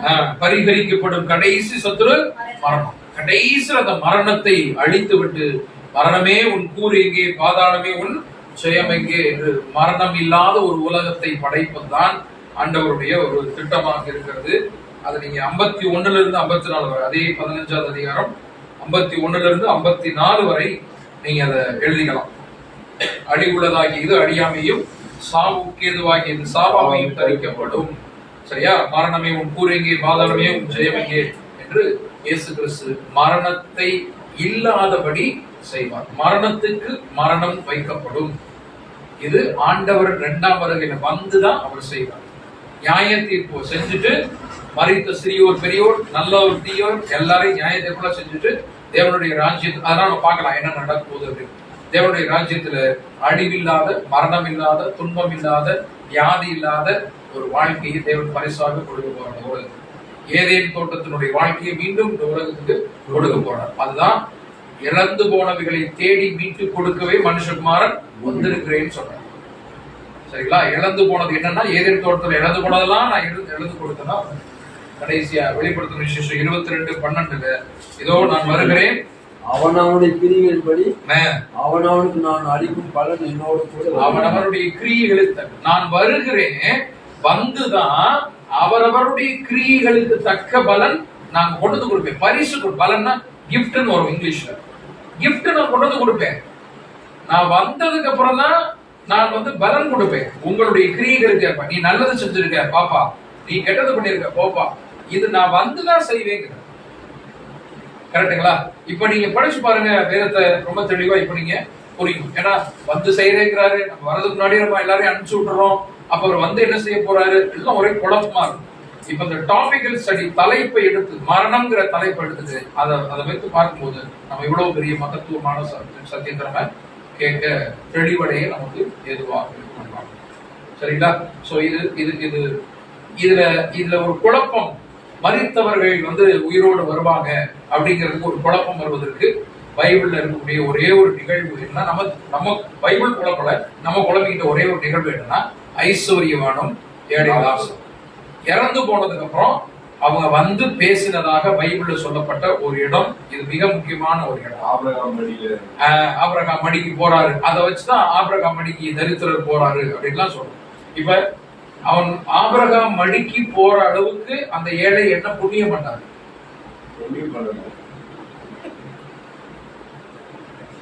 நரகத்துல வேகிற அளவுக்கு அந்த ஐஸ்வர்யவான் என்ன பாவம் பண்ணாருன்னு பைபிள்ல போட்டு ஆண்டவர் சொன்னார் இல்லையா ஒரு கதை இல்லையா? அவன் ஐஸ்வர்யவானா இருந்தான், நல்லா சாப்பிட்டா, நல்லா ட்ரெஸ் பண்ணான். இது வந்து செத்துட்டான், தூக்கி நரகத்தில் கொண்டு போட்டார். நல்லா சாப்பிட்டு நல்லா ட்ரெஸ் பண்ணா நரகத்தில் போட்டுருவாங்களா? ஏதாவது பாவம் பண்ணிருக்கீங்களா? ஏதாவது சொல்லிருக்கீங்களா? கரெக்டுங்களா? அங்க சொல்லப்படல. தனித்தானே நீதிமானாக அங்க எழுதப்படல. நமக்கு அங்க எழுதப்பட்டதுக்கு மிஞ்சி நம்ம எதுவும் பேசக்கூடாது, சொல்லக்கூடாது, கூடக்கூடாது, செய்யக்கூடாது. அங்க ஏதாவது அவன் ஐஸ்வர்யவான் பாவம் பண்ணதாக சொல்லப்பட்டிருக்கா? இல்ல. அப்ப ஐஸ்வர்யவானாக இருந்தாலே நரகத்துக்கு போகணும்னா ஆபிரகாம் தான் நரகத்துக்கு போகணும், தாவீது நரகத்துக்கு போகணும், சாலமோன் நரகத்துக்கு போகணும். எத்தனை ஐஸ்வர்யவான்கள் இருக்காங்க? நீங்க பெரிய பெரிய போதகர்கள்லாம் இருக்கிறாங்க, எல்லாம் நரகத்தான் போனோம். ஐயா நான் உங்களை அங்க பார்த்தேன், ஏன் நம்ம இருக்காங்க சொல்லுவோம் இல்லையே. அப்ப என்ன சாப்பாடு அவங்க சாப்பிட்டு நல்லா சாப்பிட்டாங்க, நல்லா சம்பாதிச்சா நல்லா சாப்பிட்டாங்க, அதுல என்ன தப்புங்கிற? நல்லா நம்ம கையில காசு இருந்துச்சுன்னா நல்லா சாப்பிடுவோம், பிள்ளைகளுக்கு நல்லா தானே வாங்கி கொடுப்போம். இல்லைன்னா அவ்வளவுதான்ப்பா இருக்குது அப்படின்னு சொல்லிடுவோம். நல்ல வருமானம் இருக்கு, நல்ல சம்பாத்தியம் வந்துருக்குதுன்னா பிள்ளைகளுக்கு நல்லா வாங்கி போடுவோம், நல்லா கறி வாங்கி போடுவோம். இதுல என்ன தப்பு? சொல்லுவாங்க சாப்பிட்டு ஓட்டுறதாலே ரைட்டுங்களா? அப்ப இதெல்லாம் ஒரு கேள்வி. அப்ப ஆபிரகாம் அப்ப ஏழையா தரித்திரமா இருக்கிறது நிமித்தம் ஆபிரகாம் படி போனா நம்ம நாட்டுல இந்தியாவிலேயும் ஆப்பிரிக்காவிலேயும் தரித்திரர்கள், ஏழைகள், பிச்சைக்காரர்கள் லட்சக்கணக்கான பேர் இருக்காங்க. அவ்வளவு பெரிய ஆபிரகாம் மடியில உட்கார வச்சா ஆபிரகாம் மடி என்னத்துக்காக? அப்ப அது என்ன? அப்ப அங்கிருந்து இவங்க தரித்திரன் ஐஸ்வர்யவான் நரகத்திலிருந்து ஆபிரகாம் பேசுற எப்படி பேச முடியும்? பக்கத்துல கூப்பிடுற தொலைவில் இருக்குது நரகமும் ஆபிரகாம் மடியும். அப்ப அது என்ன என்றால் அதை அடுத்த வாரம் நம்ம பார்க்கிறோம். சரிங்களா? அதை அடுத்த வாரம் பார்க்க போறோம்.